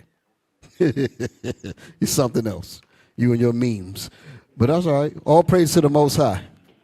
Yes, sir. Yes, sir. We must break the axis of evil that feeds these arms that lead us right into the many paths that literally destroys our lives. Okay, when I talk about an axis, the axis is the main point that branches off into the many different things that we participate that collectively works to our destruction. Okay, an axis. Okay, I actually want to look that word up. Look up the word axis, just because I threw it out there. AXIS. What it says. Brothers and sisters see me going back from one pair of glasses to the others. One is a set of reading glasses and the other is the glasses. I'm like, I got the wrong prescription. I didn't even do it right. I should have got what they call the bifocal so I can, but anyway, never mind. Come on, man. I'm getting old. Just like I said, pray for me. Y'all all right? Read. Axis. Definition 1, noun. An imaginary line about which a body rotates. Similar, An imaginary line about which a body rotates. Go ahead. Similar. Center line, vertical, horizontal. Geometry. An imaginary straight line passing through the center of a symmetrical solid about which a plane figure can be conceived as rotating to generate the solid. An imaginary line which divides something into equal or roughly equal halves, especially the direction of its greatest length. Okay, look at mathematics. Mathematics. A fixed reference line for the measurement of coordinates. That might not even sound like the right answer, but that is the answer. Read that again. A straight central part. No. Oh, excuse me. Mathematics. Mathematics. A fixed reference line for the measurement. A fixed reference line, meaning a fixed reference of where the evil is centered at. So everything else, what it says, for the measurement of coordinates. So the middle of our problem is the fatherless homes because we broke the laws. Which is the axis, is the center point of all of the other damages that has happened. So all of these things are swirling around that axis: broken homes, unwed mothers, drugs, violence. All of these things are the coordinates that are set because of the central problem, which is the axis from where everything rotates around. Y'all understand what I'm saying? I know I ain't breaking it down the way it was like some brothers can actually do it. It's talk about all them crazy words and all that. But this is the point here, all right? So everything is centered around our inability to have fathers in the home. And because of that, it tangents into many other problems. And all of these problems swirl around this axis that guarantees that all of these different branches of this eugenics tree, for an example, will do. The eugenics tree, white supremacy is the axis. What comes from that eugenics tree? All of those branches that comes from it, to make it simple. I'm trying to break it down like that. Like number, what did it say? Okay. Yeah. Right. This. Which other? Okay, a straight, damn, that was right there. A straight central part in a structure to which other parts are connected. Thank you. That's the answer. That's the answer. Thank you. That's the answer right there. All right, let's go back to where I was at. So I was making a point that, go back to the video before we play it. I'm going to make this point here. I said, so we must break the axis of evil that feeds these arms, the arms of all of the different things that I pointed to. Feed these arms that lead us right into the many paths that literally destroys our lives. So those many paths are those things that are connected to the main death of not having a father in the home. Right? Everybody's with me? Sisters, y'all with me? Okay. So the question is, how did the welfare system destroy the black family? Many might say that how could money be the problem? Money could only help, Right? Somebody might answer that. Somebody might say that. How in the world could money destroy? Because you get rid of the man, now you got some money. And our sisters went for that. So when the men were kicked out, a terrible thing happened as a result of that. It's not the money. It's the psychology that the money brings to the psyche of the black man. That's the detriment. In other words, he's replaced by a government check. So the woman is forced to say, get out and let me take the government check because this government check is better than you. So I don't care what you can give my son. Now it's my son now. It ain't our son no more. It's my son, as she say, because you're not valued anymore. You've been reduced to a paycheck. That messes with the brother's mind. That messes with the brother's mind. Okay? When black men are basically being told by their women that they are replaceable. Didn't Beyonce make a song called that? Didn't she? Wasn't it something like that? To the left? To the left? Don't the song have some kind of lyrics in that? The car that I'm driving, I bought it. That's Destiny's Child. I'm getting all this stuff mixed up. But y'all know what I'm talking about, right? It's basically saying that you ain't nothing but a paycheck. So what does that do to the brother? What did that do to the brother? Like I said, when black men are basically told by their women that they are replaceable, like I said, Beyonce brought that up. The man is considered replaceable because a government paycheck that leaves the father spiritually broken. He's broken now because he said, damn, that's all I'm about? So what about the guidance that I would give my son? What about the direction? What about the discipline? What about the structure that I would set in the home? All of that's been replaced by a paycheck. So what does that leave with the brother? He's totally bugged out. My kids don't want me. Only thing they look for me is some money. But what about the stuff that daddy can give you? Well, we don't need any of that. Well, hell, get out. And he's in the streets, walking up and down. Mind is broken. A lot of these people end up in these psych units committing crimes, jail, or dead. So we're dying on one end, and the abortion is getting us on the other end. So we just caught in the middle. And they're killing the women too. Because when the abortion go down, whether the woman's pregnant with a man or child, the male or female, the death is getting both of them. So we're just being extinguished completely. All in the name of women's rights. What an insult. Play on in that video. Rule was written to prevent welfare cheating, to make sure that aid to families with dependent children would go only to families headed by mothers. But the effect of the man in the house rule is to create for children an atmosphere of investigation and surveillance. And thus, the welfare system in its operation turns out to be a system to make life harder for children. The welfare system helps the disintegration of the American family. It offers money to families if the fathers will leave them and stay away, in that sense undoing the very stability of the family and taking away one of the two parents that children, of course, need. And what I have seen, I'm afraid to say, all over the country is that the legal system works against the best kind of home for these children. We don't encourage parents to be at home with the children. We don't encourage mothers to feel that they can find their destiny as mothers. We take away, in many of the most vulnerable homes, fathers from those homes. We herd foster children together in institutions rather than trying to find decent homes for them. We don't tap the resources we have in communities and with respect to older people so that they can help out vulnerable So the homes.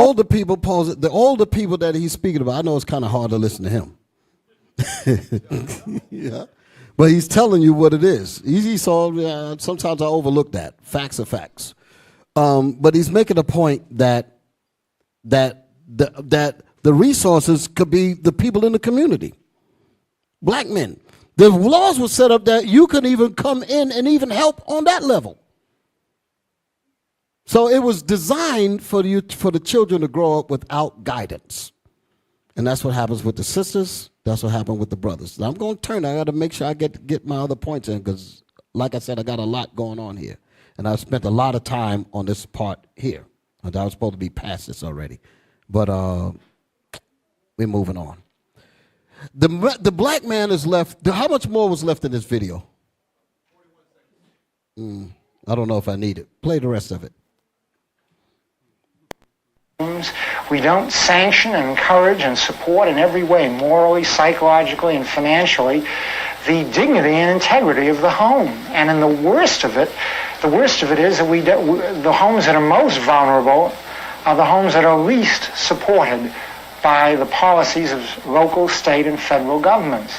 And no wonder then, out of these more vulnerable neighborhoods, we get an endless cycle of troubled, delinquent, wayward youth who grow up even more and become the lawbreakers of our society. Now, I don't know how you break the cycle except by starting out with young children. Okay, yeah, I needed that. That's exactly what happens. When the fathers are not there, the cycle continues. Our enemies knew this. They knew by getting rid of the man, getting rid of the father, it was going to create a perpetual cycle of destruction. And what's amazing about this here is that, can we show did I send you? I didn't. Go look at the title of the video. Can we put the title up there again? Can you see it? I'm talking about not the title. I mean the thumbnail. No, not that. The thumbnail. Maybe I got to send it to you. Say something, brothers. I'm about to turn it up a little bit. Say something. I'm gonna send you something. Hey, y'all, can we get Isaiah chapter 3 and verse 12? Because Bishop spoke on the access. You know, our fathers not being there is the focal point of why our communities look the way that they look. Go ahead, read that. Isaiah chapter 3, verse 12. As for my people, children are their oppressors. Read. And women rule over them. So because the women accepted the gift, now the women are ruling over the children, and without the fathers being in the household, the children they only have the women to look to on how to deal with matters. Okay, so that's why our children are so emotional nowadays, because they only got the women to be as their guide. That's why they'll go out there. They always want to argue. They're very violent, and because they're following after the women. Go ahead, read that again, the whole thing. As for my people, children are their oppressors, and women rule over them. Read. O my people, they which lead thee cause thee to err, and destroy the way of thy paths. So these are the things that we got to correct. If we can see that the fathers being outside of the home is causing these problems, those are the things that we have to recorrect in our minds, in our communities. That's the way we combat what this enemy has done to us. So we need fathers to build themselves up, get back in the household, and take care of their kids. Be husbands unto their wives. Be the leader and the guide. Okay, because the women can't do it by themselves. And we see that all throughout our communities. Even the kids in the video that we watched, that Deacon Ithon sent, even the kids was saying that. My father's on drugs. We got a lack of guidance. You know what I mean? They're struggling with drugs and this, that, and this. So these are the things that we got to correct. I just wanted to make that point, Bishop. Yeah, you're on point with that thing. Show this here. I want you to notice something. Notice the date. 1973. A whole lot of things happened during the 70s. Like I said, I came up in the 70s. In the 70s, a whole lot of things happened, because this was not far after the civil rights movement of the 60s. Okay? The so-called gains that we had supposedly had gotten out of the 60s were taken away during the 70s. During the late 60s, you had the murder and assassinations of many of our leaders. That was to get rid of fathers on that level. Drugs was brought in. Heroin was brought in. I used to see heroin addicts when I was coming up in the same years, walking through Harlem. in the alleyways, needles in their overdose with needles in their arms, laying out, strung out. See this stuff. And even coming all the way up to coming up even beyond that when crack came out. Red top, gold top, blue top. How many you want? How many you want? Yo, yo, yo, yo, yo, yo, yo. That kind of business. And it just turned into all kind of craziness. Suzuki Jeeps riding all throughout New York. That was a drug dealer's choice, a little skimpy little Jeep that's riding around with posse holes all behind them. Huh? That kind of business. It just went beyond madness. But notice, like I said, 1973, I want to deal with that to show you that once the father is gone, like the man said, the repetitive cycle of violence continues and continues and continues. And there's something else, I want to mention. I want to mention this here. I'm going to segue for a second. Say something else. I got to send them something else. Say something. I'm going to make sure I get this part in. And I don't want to forget my point. Bear with me, brothers and sisters. I'm not losing my point. I'm still dealing with fatherless, the curse of the absent fathers. Go ahead. Just like Captain Nashawn was bringing out, again, how important the fathers is. And many of y'all can relate to that. Am I right? We can relate to that. Thank God that we're here where we at now. Am I right? Exactly. Okay. Because again, we seen ourselves going down that same exact path. Am I right? Mama telling you ain't gonna be nothing. You're gonna be just like your daddy. That's all we heard. Am I right? So all we had was to run out into the streets with our other friends that's dealing with the same thing, putting on the front, acting like we good, like we got it going on, but we all was in the same mindset. Am I right? We was all being destroyed. Am I right?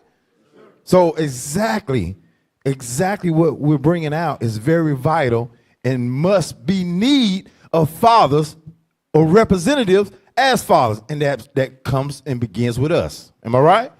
All praise to the Most High. Go ahead, Bishop. Okay, all praise to the Most High. Now, show that on the screen. They're like, well, damn, this is a break from the class. I'm using this to show you that when we've lost fathers and what was lost during the time of fathers, we can't get that back. When our babies are extinguished, those are lives that are gone forever.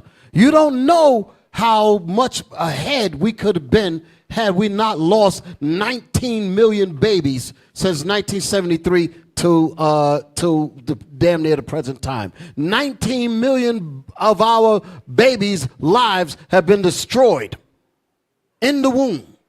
It ain't got nothing to do with no damn rape. So those lives are gone.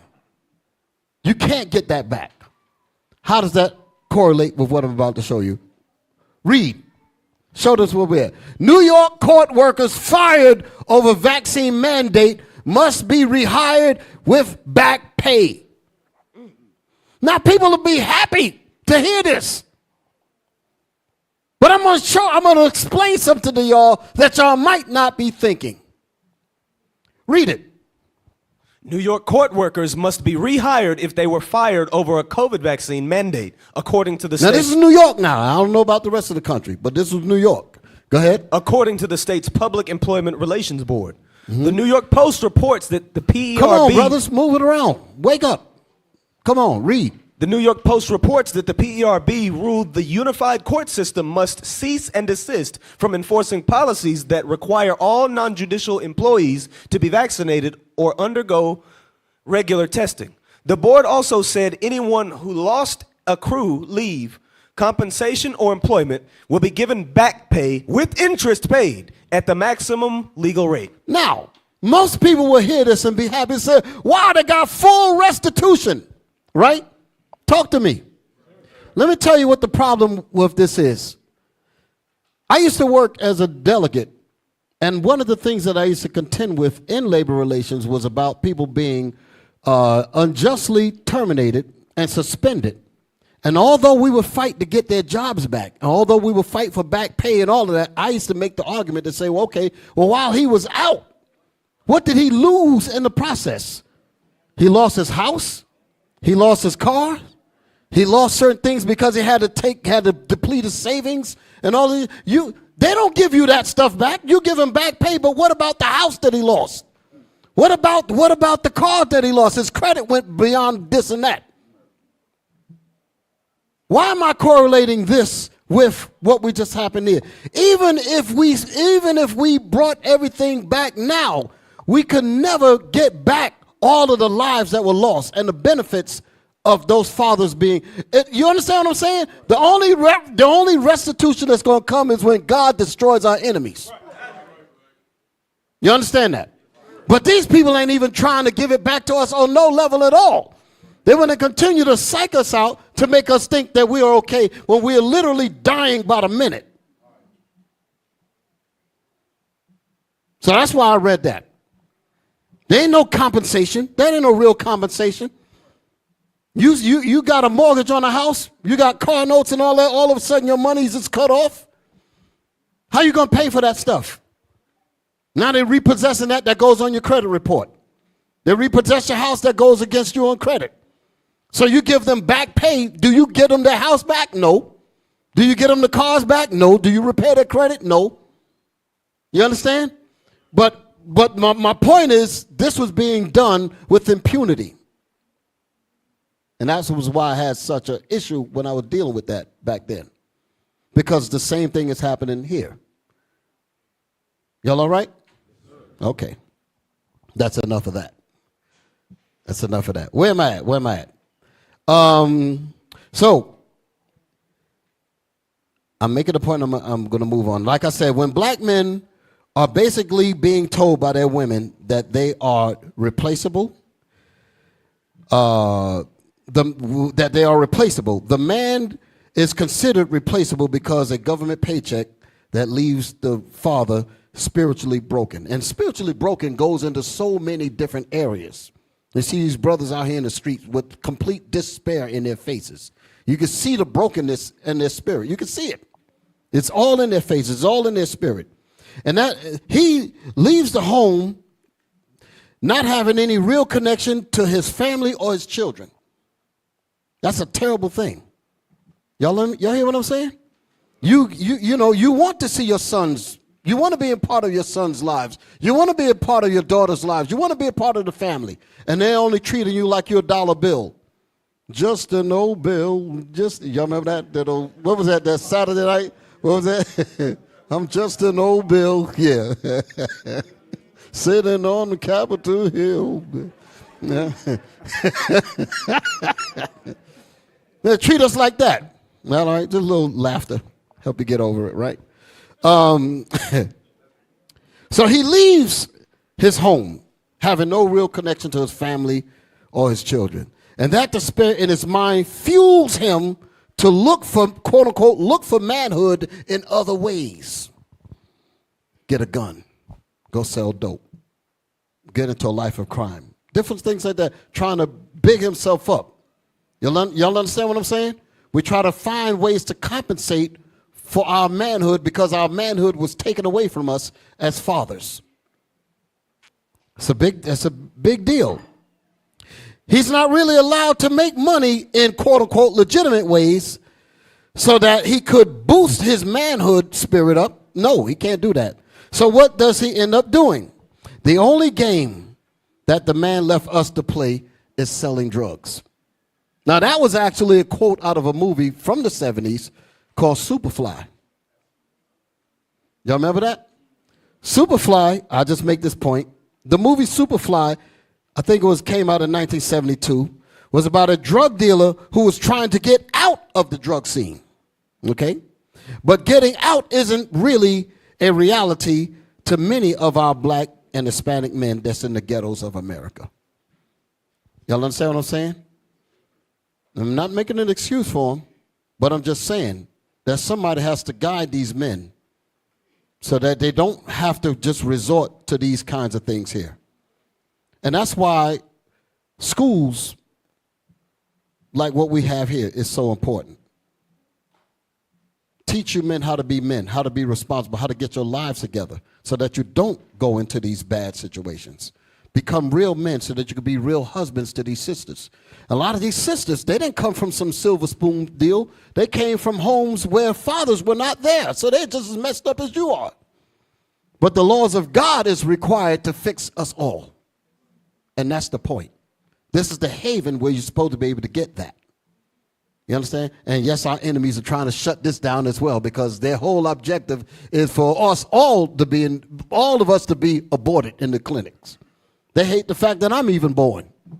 They say, who learned the mama to let that nigga out?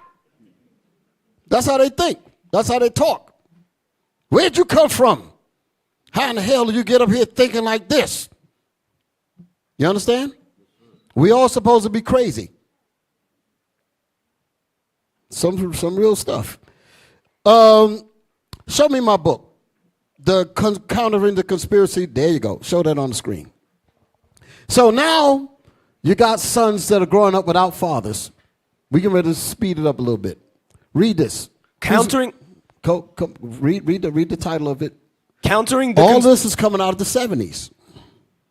Go ahead. Countering the Conspiracy to Destroy Black Boys by Dr. It's a conspiracy. We have to counter the conspiracy to destroy black boys. Notice that it's talking about boys because boys become fathers. Boys become fathers. So it's easier to kill a boy before he becomes a man. So kill him as a boy so that by the time he becomes grown, he's no threat. Fathers would tell you that. Fathers in the home would help avoid this. Read. Come on, get inside the book. Read that. Chapter 2, fourth grade failure syndrome. Fourth grade failure syndrome. Go ahead. Since 1974, I have been a national consultant. The I is Jawanza Kunjufu. He's the doctor that wrote this book. Okay? Since 1974, remember we looked at 73, did we not? We're going to see some 70s roll through here in a minute. Go ahead. Since 1974, I have been a national consultant to the public and private schools, ranging from preschool through college. My responsibilities are to conduct workshops for teachers and parents to provide cultural assembly programs for children. It was during my travels that I recognized the conspiracy. It was during my travels that I recognized the conspiracy. How many people don't even recognize the conspiracy? Certainly your so-called government officials don't. They recognize it, but they ain't going to tell you about it. Go ahead. Often so subtle. Often so subtle. Let me tell y'all something. I wish I could find this clip. It was on Donahue. Donahue, the regular talk show in New York. Well, I say New York, but I guess it was all over the country. And I'm trying to remember what the series was about, the particular topic was about. I think it was something about black men and black women relationships. That was always getting good ratings. And there was a black man who was a school teacher, light-skinned brother, had on a sweater. And I remember him standing up because he was talking about the reason why black women and black men are having so much trouble together is because a lot of the black men are being systematically excluded through the educational system. And he was this New York City school teacher that stood up and spoke like a man. And he told it straight up. And he said, I'm a New York City school teacher, by the way, and I'm telling you that the kids in the school teachers, he said that the teachers are subtly, negatively letting the children know that they're not going to quite make it, that this world is not really for you, and they kind of just let them, and they feel that in their spirit. And he said that the teachers are telling the children that, and he as a black man recognized that thing. And he gives those teachers hell. But he came on that show and he said it.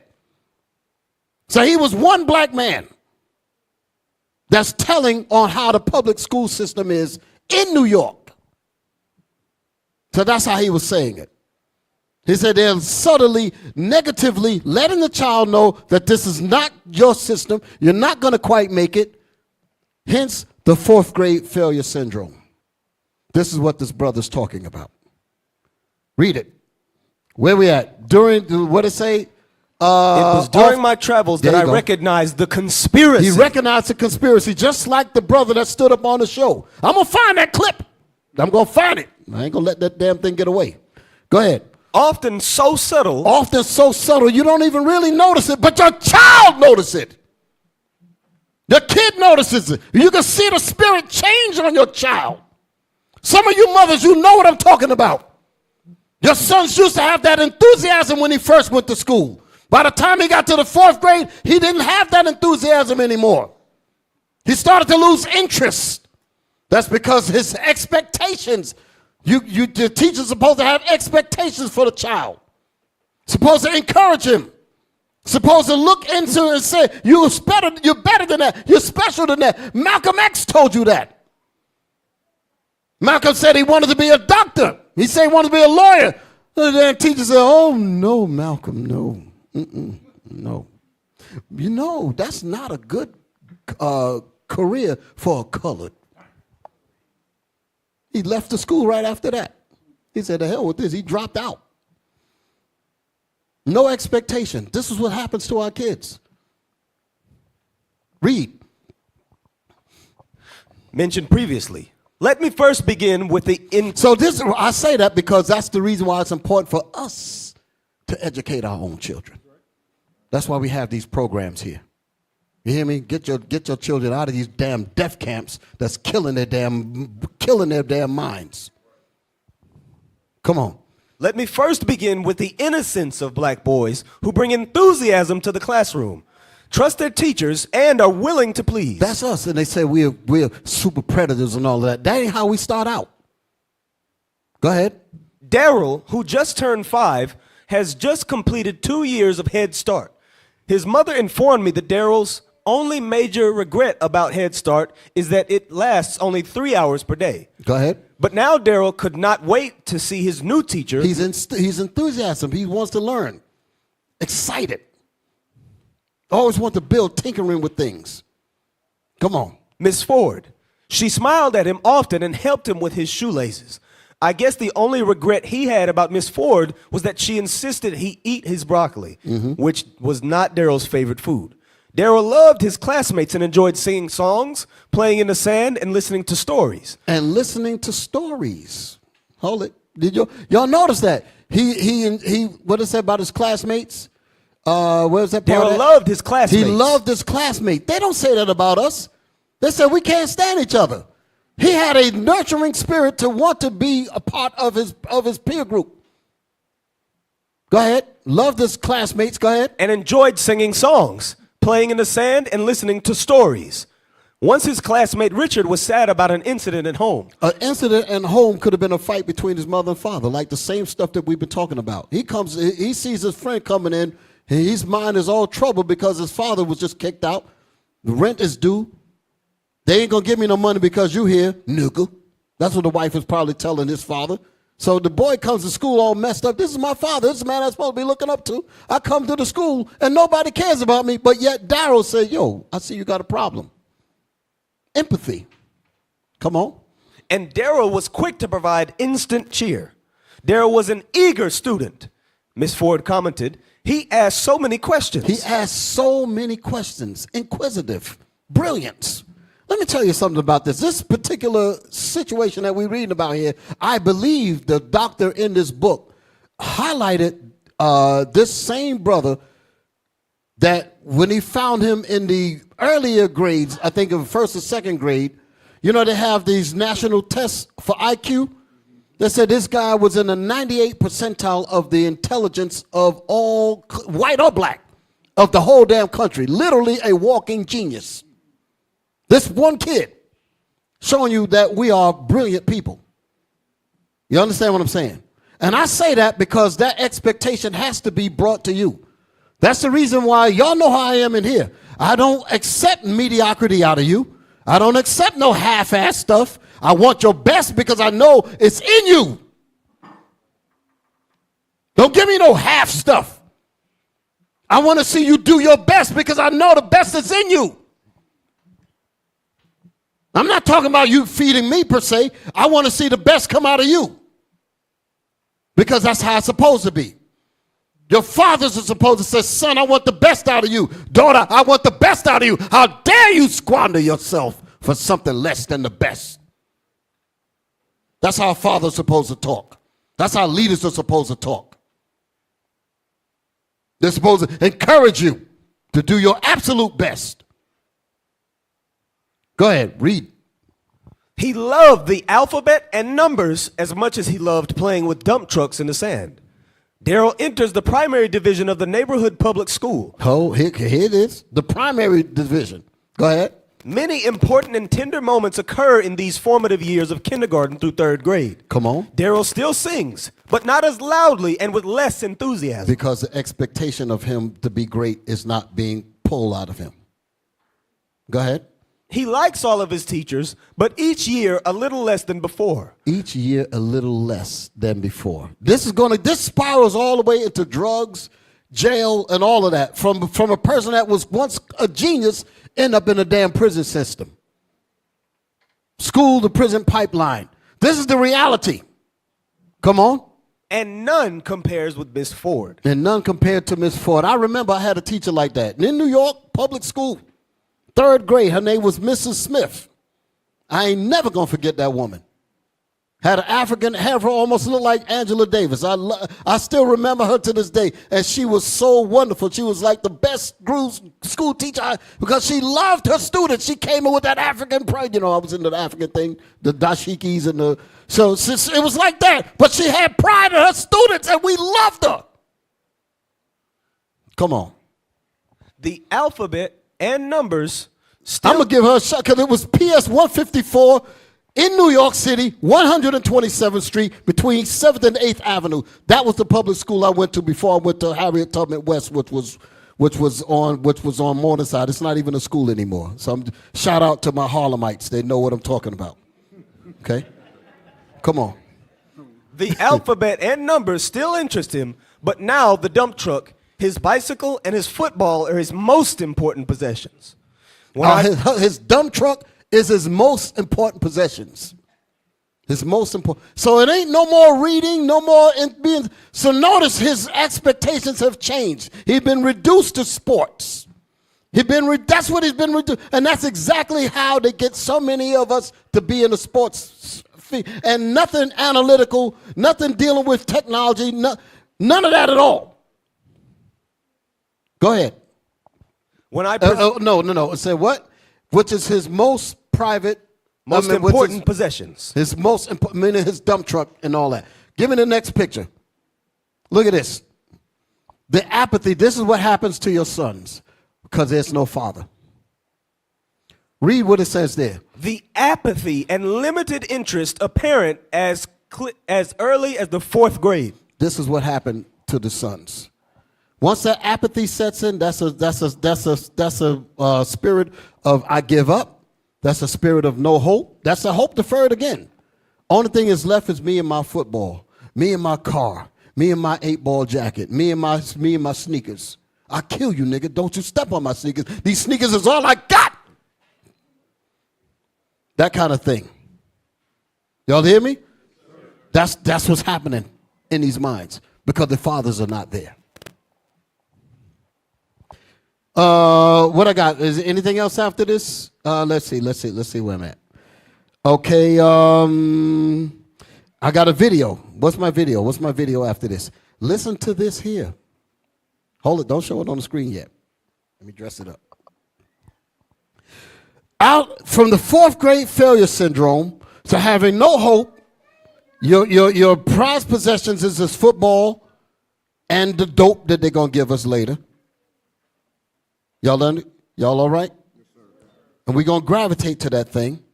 And right there in the 4th grade, listen to me. Don't you know, like we was looking at the video, the first video that I showed when they talked about the juvenile system was asking about that they need to create more beds. Y'all remember hearing that, right? Here's the proof that that's exactly what they do. Listen to me. The prison systems actually get statistics from the 4th grade so that they could know how many prisons to build. Y'all all right? Show it on the screen. Don't even play it yet. Show that. What does it say? Is your 3rd or 4th grader headed for jail or prison? It's no secret that what? that cities, okay, so I guess it's a video. Y'all all right? Listen now. This woman has got some smarts. Hit me. It's no secret that cities and states use 3rd and 4th grade math and reading scores to determine just how many jails and prisons that they will need in a certain area. But have you ever asked yourself just how they are able to determine and predict future incarcerations just from some test scores? Hold on, I'm finna tell you. They are using something that is known as the Matthew effect. What is the Matthew effect? The Matthew effect states that if your child does not learn certain key fundamental skills by the 3rd grade... Stop. Certain key fundamentals, math and reading and those kinds of things, right? But they encourage you in the football, they encourage you with such a... All of these people are not going to the pros. Damn near hardly none of them. So what's going to happen to the rest of these guys? They don't really have the skills to go into math, science, and the rest of the things. They don't have those skills because they're being shunned off of it, as we pointed out with the 4th grade failure syndrome from the school. And the brother in New York that actually came on the talk show and said it, straight up language. He was pissed off too. Play on. Then chances are they will never learn them. Hold it, back it up again. Back it up a little bit. Fundamental skills by the 3rd grade, then chances are they will never learn them, and the gaps that they have will continue to grow. According to statistics, illiteracy leads to higher crime rates, and higher crime rates leads to higher incarceration. So if they take those test scores within the area of the 3rd and 4th grade and they see that they are low in reading and low in math, well, then that tells the state, that tells the city that more prisons and more jails need to go up, because these 3rd and 4th graders statistically will be illiterate, which means higher crime, which means higher incarceration. What y'all think about that? So abortion ain't our only problem. It's a big one. But you see that we are at war. And we, fathers, we got to step it up. We got to step it up. Let's see what I got next.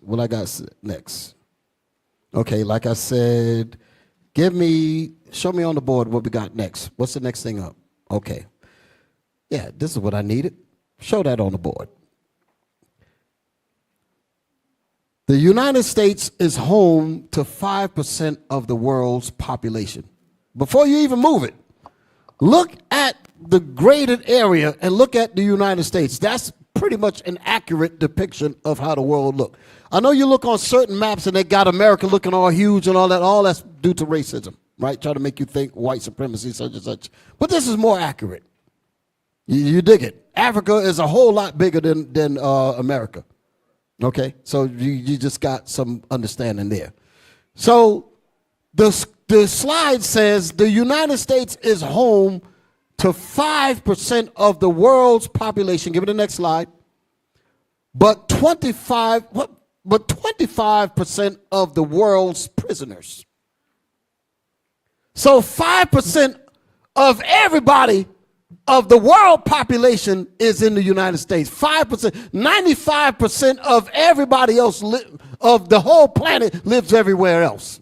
America is only 5% of the world's population, but yet within that same 5%, America holds 25% of the world's prisoners. Let your head wrap around that for a minute. 25% of everybody in the jails around the world is in American prisons. This white man is the devil. 25%, one out of every 4 prisoners around the globe is in American jails. 1 out of 4. That's a hell of a deal. And we make up damn near 80% of the people in them damn jails. And this trend grew from the 70s. Next slide. We had a prison population in 1972 of 300,000 people in American jails. Are y'all with me?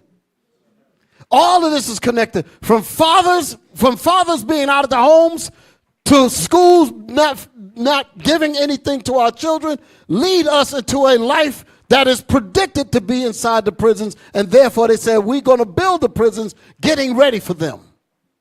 Well, that's why they privatized the prison industry. You can make money, the stock markets. You can make money because we guarantee that when we build these hotels, hint, we're going to have plenty guests. So you can invest in these hotels, meaning prisons. Because we're not building hotels to not have guests in them. We're going to build these hotels because we are expecting that the majority of black and Hispanic people will be incarcerated. And we're going to set up laws like the 13th Amendment to help them get there. The clause in the 13th Amendment to get there. You'll see the trap. Like I said, I didn't say this earlier, but I was saying that this particular session tonight is not really going to end on a good note like we always like to do. I always like to give a happy note. It ain't going to be a happy note tonight. But we're going to continue. We're going to continue. We're going to get to the happiness. Because like I said, there is a flip side to this when we step up as men and become fathers, and the benefits and the blessings will start to come down the line. Y'all all right? So I will say that. But I got a long way to go before I get there. Y'all all right? And it's ugly.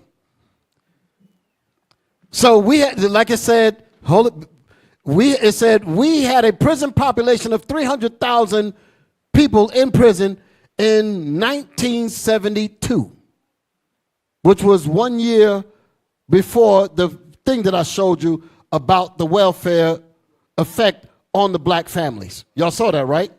So after that, the question is, what happened? Next slide. Today, we have a prison population of 2.3 million. And that was when this film came out. So it's much higher than that now. This film came out a few years ago. About 6, 7 years ago, I think. Okay. What I got? Do I got a video? Now, this is what I want to see right here. Look at this here. Can we zoom in? Let's get that mouse working. Look at this graph. Look at this graph. Can we lighten that up? Okay. What you're looking at on the left side of the screen, those numbers, 500,000. Let's just move up. Let's see. The prison population, that was come down. That was 500,000, right? And then the next one is 1 million, correct? The next one is what? 1.5 million. The next one is what? 2 million. U.S. prison population. Y'all see that, right? Now, close it back up again. Look at the dates. In 1970, the numbers were very low. Wasn't close to the 500,000 mark, correct? As we moved up to 1975, then we moved up to what? 1980. Notice how the graph is changing. Go up, 1985. Zoom in so they can really see them numbers. Drop at the bottom. Yeah, that's what I'm talking about. 1985, 1990, 1995, 2000, 2005, 2010, wait a minute, 2010, what happened? Look, it went off the damn screen. 2015, 2016? Look at that. You can't even get up there. So at this point, that goes all the way over to what, 2.5 million? Go back to the left. That's way up at the top. It's over it. This is the effect of no fathers. This is the effect of no fathers. You're not just replaceable. When the father is gone, all of this happens. It's a hell of a deal, ain't it? Hell of a deal. Y'all got something to bring out? I don't know. So we got all of these people Give me my next slide. What I got? Look at this. Who's that? Margaret Sanger, founder of Planned Parenthood. I'm glad that that's there. Who was Margaret Sanger? Could we find some information? I didn't give it to you. Who was Margaret Sanger?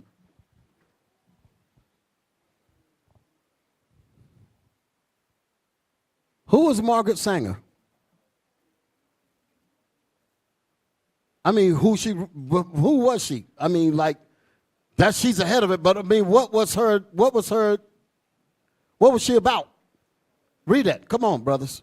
I ain't looking at it. Margaret Hagen Sanger, born Margaret Louise Higgins, September 14th, 1879 to September 6, 1966, also known as Margaret Sanger Slee, was an American birth control activist, sex educator, writer, and nurse. Nurse, that's scary.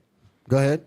She popularized the term birth control. Go ahead. Opened the first birth control clinic in the United States and established organizations that involve into the... Could you believe that, that Kamala Harris wants this in... Lord have mercy. I got to bring her stuff in too. You might cut me off for that one. But drop down when it get to her controversial stuff, because she was a white supremacist. That's what I want to look for. I'm looking for that. What she really was. Hold it. Including negative gender. There it is right there. Number 7. Read that. Number 7. Sanger has been criticized for supporting eugenics. Stop. Planned Parenthood is basically a eugenics center. Read that again. Sanger has been criticized for supporting eugenics. Could we get the eugenics tree again?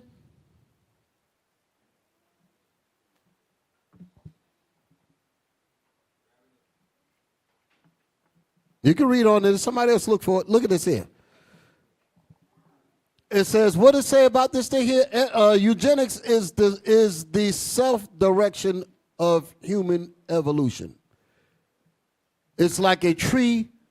Eugenics draws its material from many sources and organizes them into an inharmonious entity. This is how they extinguish black people. Eugenics, what does the word eugenics actually mean? Good genes, something like that, right? Right. Anybody remember that? Let's look it up. Let's look it up. I want to make sure I'm saying it so people will know what she was really a part of. And then you'll understand what your Planned Parenthood centers, which Kamala Harris is making sure that it'll load our communities up with. You shouldn't be dealing with any of these politicians, but like I said, she's worse. Eugenics. Noun. The study of how to arrange reproduction within a human population to increase the occurrence of heritable characteristics regarded as desirable. Hey, hold it. That tells you everything right there. White folks is regarded as desirable. You black folks ain't desirable. You're the nation not desirable. Give me that in the Bible. We need a Bible verse. Give me that. We need a Bible verse. Zephaniah 2:1. Read that again. Eugenics. The study of how to arrange reproduction within a human population to increase the occurrence of heritable characteristics. To increase the occurrence, to increase the reproductive, the fertility clinics. That's what they're saying. To accentuate that, to make that more, and to decrease black and Hispanic. They were sterilizing Puerto Rican women. Did y'all know that in history? Huh? I got books on it. They were literally sterilizing Puerto Rican women, sterilizing them, and not even telling them. They were doing the same thing with black women, sterilizing them.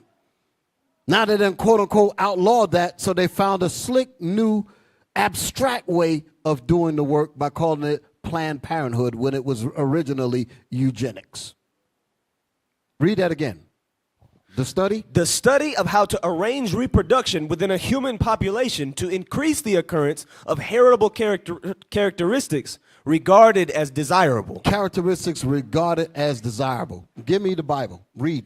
Zephaniah chapter 2 and verse 1. Gather yourselves together, yea, gather together, O nation not desired. O nation not desired. The Most High said for us to gather together and keep his commandments. The Most High is the one that's going to make sure that we overcome all this evil that we're dealing with. But we got to work together. It's not just going to happen out of osmosis. There's work that's got to be done. We have to keep the commandments of God. We have to deal with each other properly so that we don't fall into these traps. We don't fall into these traps. Imagine all of the babies that you sisters are having.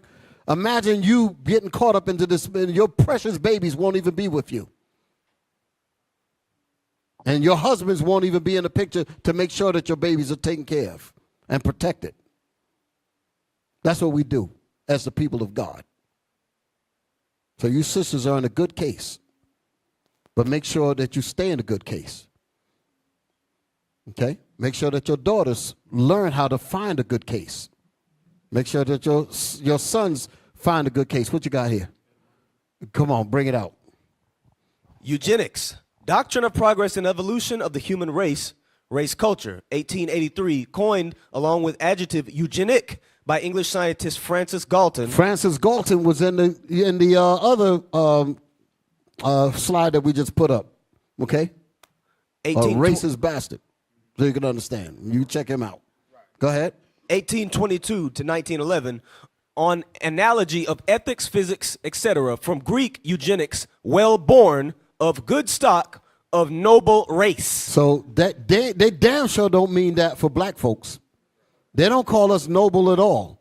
They don't call us good stock at all. So why in the world is 80% of these clinics are in your black communities? Damn. Go back to where we was at. So that was it, right? There was a little bit more? Just that. Go back. Come on, bring it out. From you, good, C-U, plus genos, birth. From root, gene, give birth, beget. That's what the fertility clinics are about for white folks. And that's why Planned Parenthoods are for us. I saw a clip earlier. Let me see if that's coming up next. Go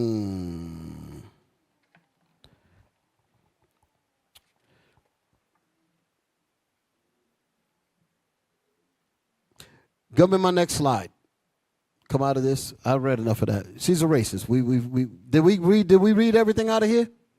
Okay, come on. Bring it out. 7. Read 7. 7. Sanger has been criticized for supporting eugenics, including negative eugenics.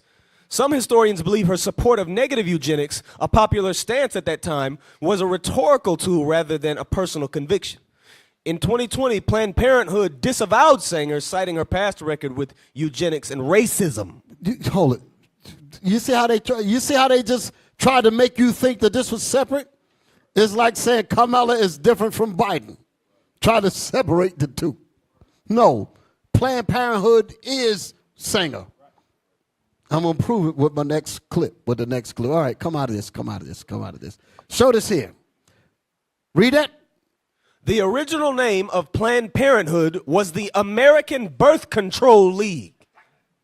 Go ahead. 1916, Margaret Sanger opens the first birth control clinic in the United States in Brooklyn, New York. Read the next one. 1921.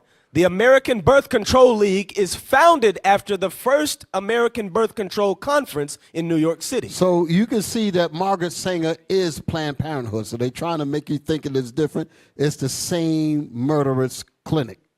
That's what it's about. And to fool our women, they're talking about you got reproductive rights. You had those rights the moment you came out of your mama's behind. The hell is this? The Most High put ovaries in you and a man's sperm. That's your reproductive rights right there. When you have enough sense to get with the right person to have the sex and the baby, then that's your right there. How come the animals know this better than we do? It's a hell of a deal. Hell of a deal. Okay. Let's come out of this. What's my next piece? Come out. Close all this up. Play that. Look at this here. 79, go ahead. 79% of Planned Parenthood clinics are in minority neighborhoods. This is not by accident. That is by its founder, Margaret Sanger's eugenicist design. That was by her design. Go ahead. What's the next clip? Just moving through these things. Here's what I want. Okay. This is Angela Stanton King. I just happened to check her out. She had an interview, and she was going to speak on this thing here. Is that my next video up? Are we ready for this? What's the next thing I got coming up? Okay. Now I don't want discipline yet. I'm about to wind it down. Find the video to that. I'll come back to discipline in a minute. Yes, find a timestamp that I gave you on that. I want y'all to listen to this. Back it up. Get the right, sound. so we're sacrificing. Back it. Let's get it right from the. Okay, listen. I want to go to school. Oh, I want to go get a career. Right, so we're sacrificing our children. You're gonna go abort black life. Like, we do white people a favor when we abort our children. That's why they support it. And I don't know if I say this, it sounds insensitive, but I call it the 2-for-1 special when a brother kills another brother. Yes. Because what's going to happen is this. One brother's gone. There's a higher probability that that other person to get locked up or that other person will get killed. It's like we don't quantify the impact that the loss of life, especially in a violent way, has on us as a family spiritually and psychologically, you know? And then you got one in the grave, you've got one in the jail cell, and you got fatherless children left on both sides. So it definitely is, that 2-for-1 special. And anytime we see, a bunch of white people wanting to support something, like you could see black people come together and raise all of these funding for Kamala Harris, and the only policy she got right now is reproductive rights. Stop. Women's rights. They ask her about the economy, she's clueless. They ask her about other stuff, she's clueless. I'm letting you know what's happening. Every other subject she has very little to say about. All she's running on is quote-unquote reproductive rights, so-called reproductive rights. Like I said, you've had that the moment you were born. Fish have it, bats have it, roaches have it, cockroaches, flies. Everybody else have it, but all of a sudden she got to fight. I tell you, our people are dumbed down. They don't even see this. But that's her only platform. And she's collecting a whole lot of simple women to follow her. But she's basically the Pied Piper, leading them all to her to their chambers of death. She's not even a black woman. Sound like I'm on a campaign for Trump or something. I don't give a damn about none of them. But she's the most dangerous. That's all I'm saying. Okay, play on. And the only policy she got right now is reproductive rights, women's rights. But we were born with the right to reproduce. Like, how do you have to have permission to reproduce? What they're fighting for is permission to stop the reproduction of what they produce. They say they're fighting for women's rights, but you have to be born in order to become a woman, right? I can't support the type of women's rights that execute the women of tomorrow.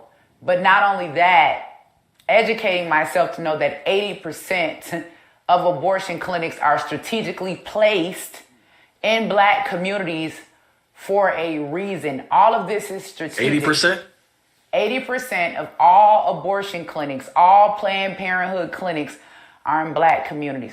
We get abortion clinics, they get fertility clinics. Did y'all hear that? There was another part in this where, that's where I stopped it, all right? She made a point somewhere, I thought I had the clip. She made a point that when COVID hit, listen to me, when COVID hit, everything was shut down. Stores were shut down, courts were shut down. Y'all saw the clip earlier. Guess what thing was not closed down during COVID? Planned Parenthood. You could have came in there coughing, no mask, nothing. It was wide open. We'll take you. They had that six foot apart crap. None of that. It was open. They did not close that. That's something to think about, ain't it? All right. What's the next video? I'm gonna speed things up. What's the next video? What's the next video? Show me over here. Nope, I don't want that yet. Discipline. There was a video with Kamala. That's what I wanted. Is an article? Yes, that's it. That's what I want. Okay. Is that it? That's it. Read that.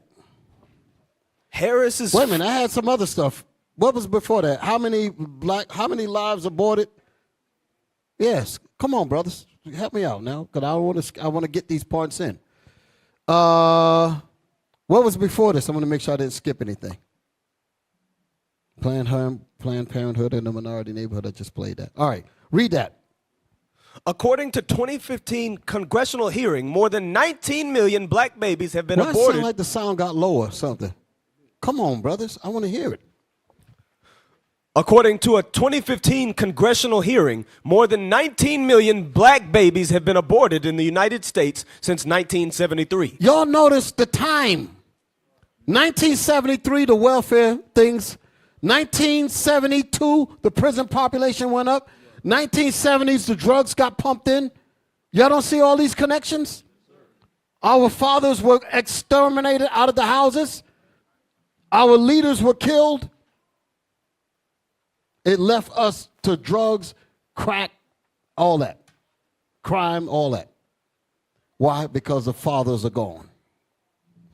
Read that again. According to what? According to a 2015 congressional hearing, more than 19 million black babies have been aborted in the United States since 1973. So black babies, this ain't even including the quote-unquote Hispanic babies. This is just black women. Go ahead. Black women have the highest abortion ratio in the country. But we supposed to only represent what? 5%. No. That was of the United. Black women make it up only 14% of the childbearing population at the bottom. So 14% of the childbearing population in the country, how the hell do we end up with the highest abortion rate? That means the majority of those 19 million babies come from only 14% of the population. That's a lot of babies. Read that whole thing again. According to a 2015 congressional hearing, more than 19 million black babies have been aborted in the United States since 1973.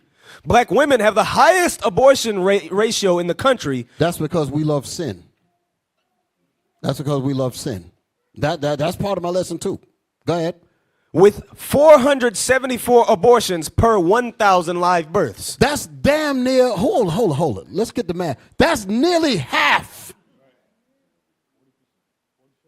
That's nearly half of all the abortions in the country.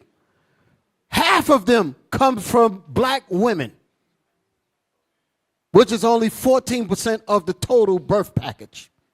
So that means we are way disproportionately aborting way more babies than everybody else combined.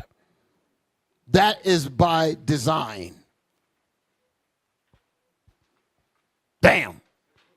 This is despite the black woman making only 14% of childbearing population. Give me my next thing. What's the next thing?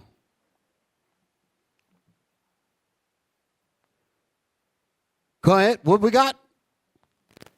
Harris's frank talk about abortion and its impact on women's health might energize voters.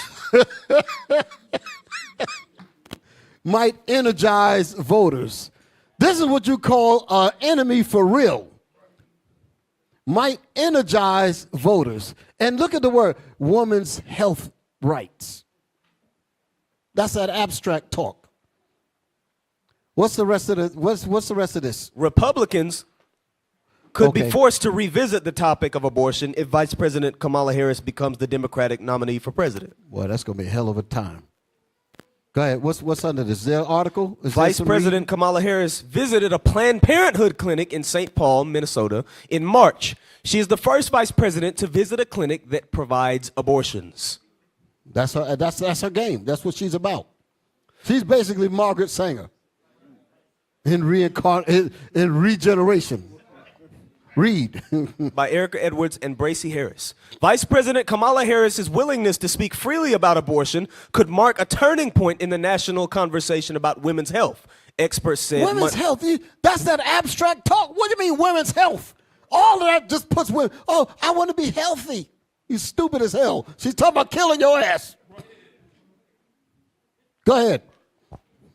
Experts said Monday, a day after President Joe Biden announced he would not seek re-election. She talks about abortion rights, and she talks about it unapologetically, said because Kelly Baden. enough people are gullible enough to buy her abstract talk. That's why she can talk about it boldly now, because she's I got enough dummies with me that's willing to kill their own, that's willing to kill their own race. Go ahead. Said Kelly Baden, Vice President for Public Policy at the Guttmacher Institute, a non-governmental research organization that works to expand reproductive rights. Reproductive rights. Here's that word again. Reproductive right. The fish got it. The roach got it.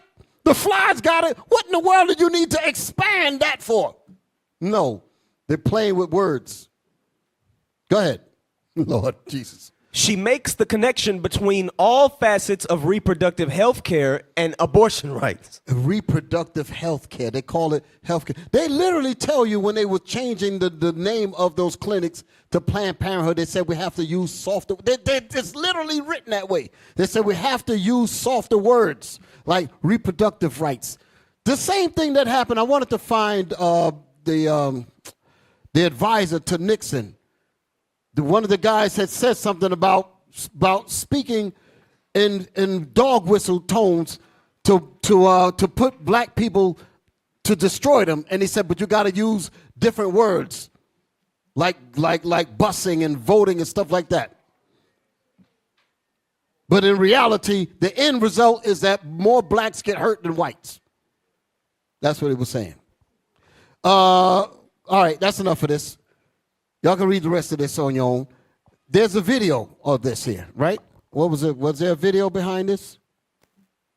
I'm about to wind it down because I want to read something, and then I'm gonna be done with it. What's the time? Because I'm about to let it go. Click that. Let me see. Was this what I wanted?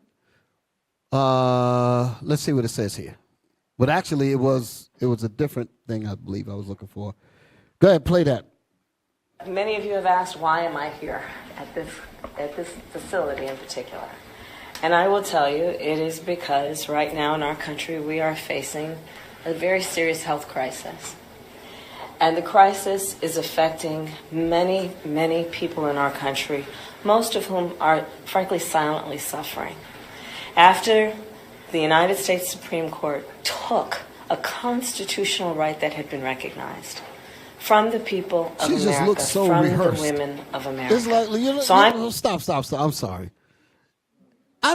Again, somebody going to think I'm advocating because, like I said, Trump and her, they're both the devil.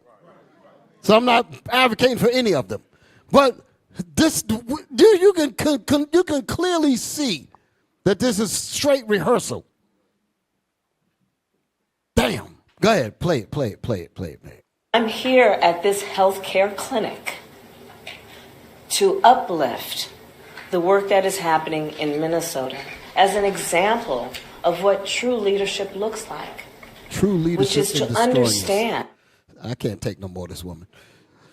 True leadership in destroying our people. All of those statistics that we just saw, all of that information, and she's basically saying, I want to put the nail in the coffin. That's what she's talking about. Get me past this thing. What's next? What's the next thing? Huh? You got the video? Yeah.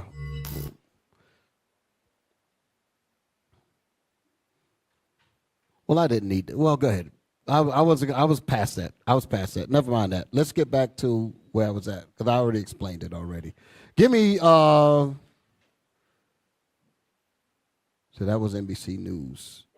Okay. Give me Leviticus 19:29. Leviticus chapter 19 and verse 29.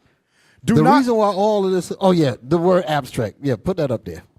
Then we're going to read this here. This is what I meant when I said abstract. I call it Mrs. Abstract. Abstract, adjective, Existing in thought or as an idea, but not having a physical or concrete existence. Do y'all understand the connection of why I'm bringing that out? Because she's saying things and not really saying it. That's abstract. She's calling it reproductive rights and all of that, but in reality, it's eugenics. That's what this is saying. That's why I'm having that read there. Okay. Was there more to that? 2, relating to abstract art. Abstract pictures that look like commercial color charts. Similar, non-representational. Non-representational meaning is not what it really is. Okay. Similar, theoretical. But not the real thing. So you thinking it's about health rights and all that other stuff, when in reality it's about aborting your children. That's what it's about. All right, let's come out all of this. I done went way out. It's part of the lesson, but somewhere I went off from how I wanted to be further than this. Let's get the scripture. Read that. Leviticus chapter 19 and verse 29. Do not prostitute thy daughter to cause her to be a whore, lest the land fall to whoredom and the land become full of wickedness. Stop right there. Now, I'm coming to you, brothers. What does it mean when it says the land become full of wickedness? When we can back up and get the rest of the verse, it says, do not prostitute thy daughter. Let's just break it all the way down. I'm going around the room. Who wants to break that down? Do not prostitute thy daughter. You know what? There was a video that I meant to show. Hold it. I'm going to give you an example of this here. Hold on a second. Go ahead, ask that question. Answer that question. Somebody stand up and answer that question. We shouldn't allow our daughters to wear certain things or do certain things that would allow them to be easily used by men. Okay. Read it again. Read the verse again. Yes, sir. Do not prostitute thy daughter to cause her to be a whore. So I'm going to break it down. Do not prostitute thy daughter. What does it mean? Stand back up. What does it mean to prostitute your daughter? To sell your daughter. No. You said it earlier. Just repeat it. I didn't hear you. We shouldn't allow our daughters to, like wear certain things or do certain things that would allow a man to lust after our daughters. Okay, that's good. Okay, and it says to cause her to be a whore. What that part mean? Well, give it to somebody else. Let somebody else get it. To cause her to be a whore.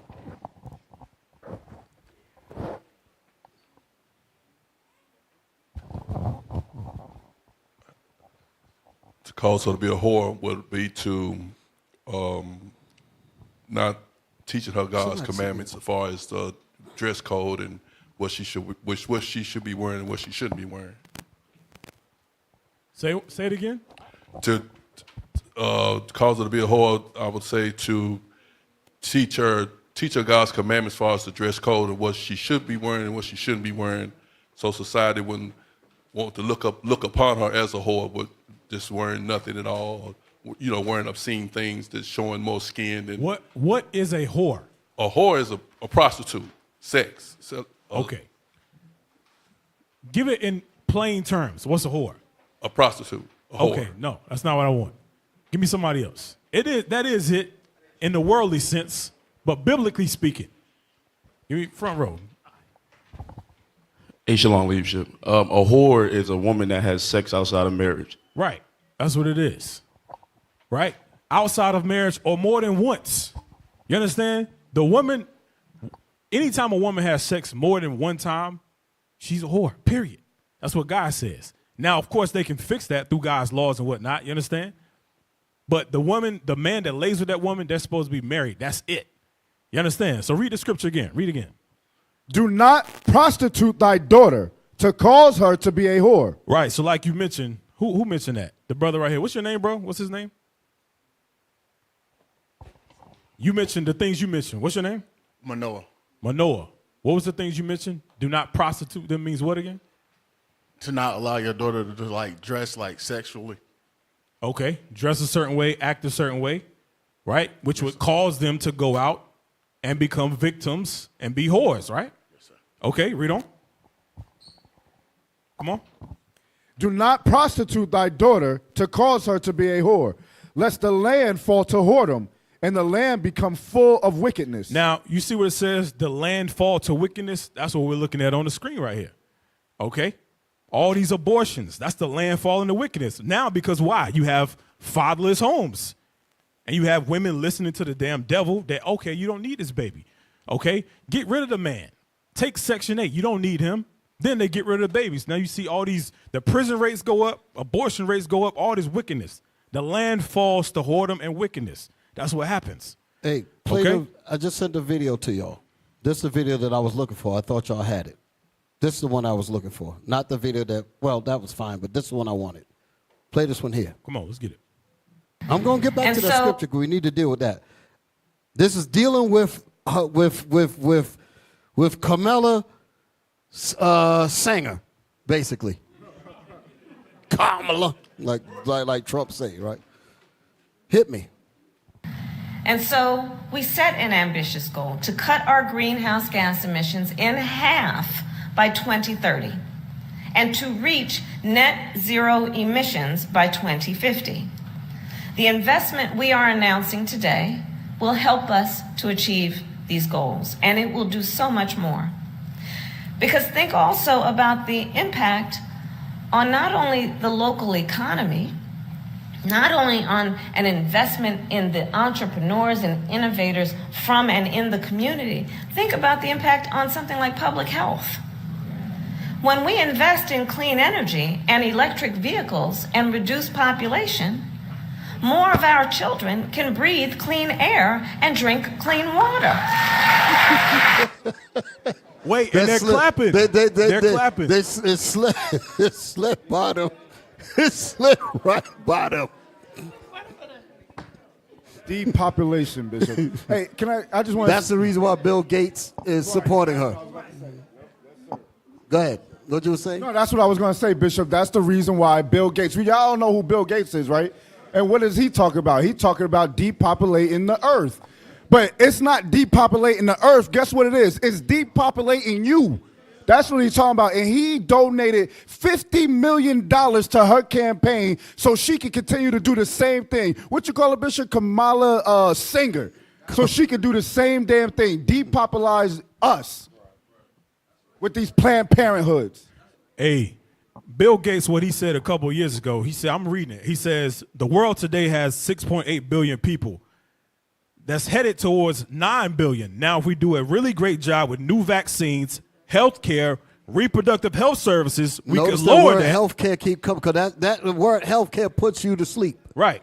Healthcare, reproductive. They throw that abstract word out there. Healthcare. Oh, it's healthcare. Healthcare. We need healthcare. The bats don't need healthcare. Right. The roaches don't need it. Right. Go ahead, brothers. But no, he said we could lower that by 10 to 15% if we do good with all these other things. So it's all the same filth, man. It's all the same.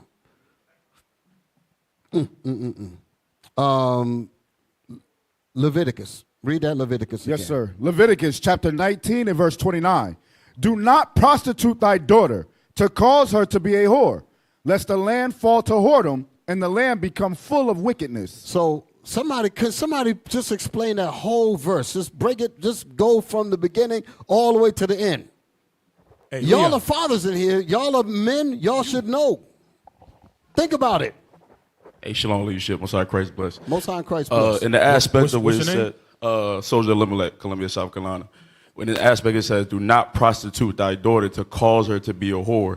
Like the brother mentioned of her wearing things that you know whores wear, allowing her to go out and do whatever she wants. You're not being that protection or that guide for her to keep her away from being a whore.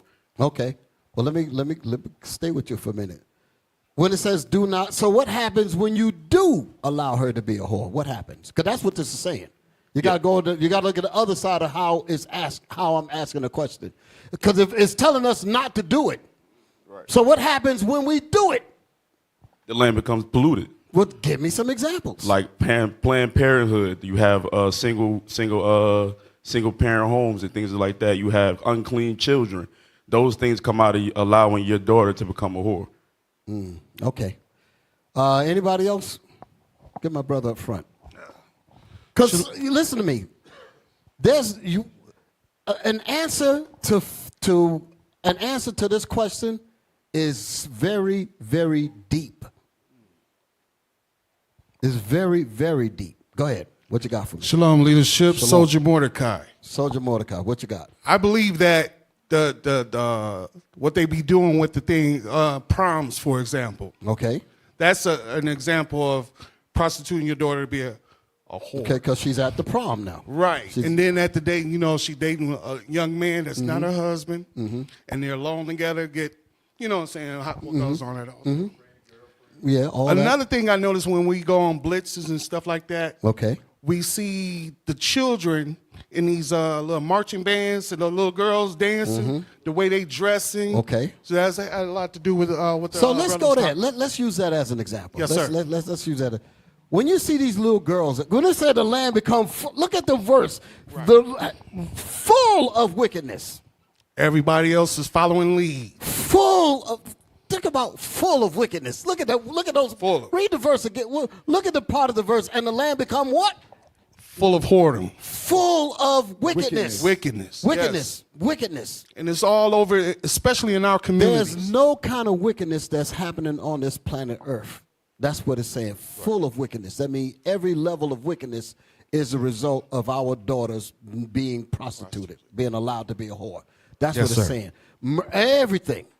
Everything. That's what it's talking about. That's why it's using the word full of wickedness. When she's out of order, we are done.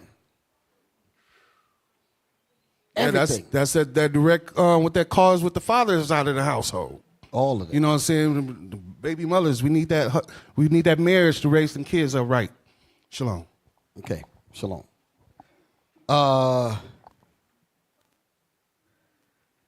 Full of wickedness. Full of wickedness. Think about men that are in jail. Why is the majority of men in jail? Don't just say women. Give me some examples. That's what I'm talking about. Give me some examples. Give me some scenarios. Come on. What y'all got? Give me some scenarios of how brothers ended up in jail. Because you...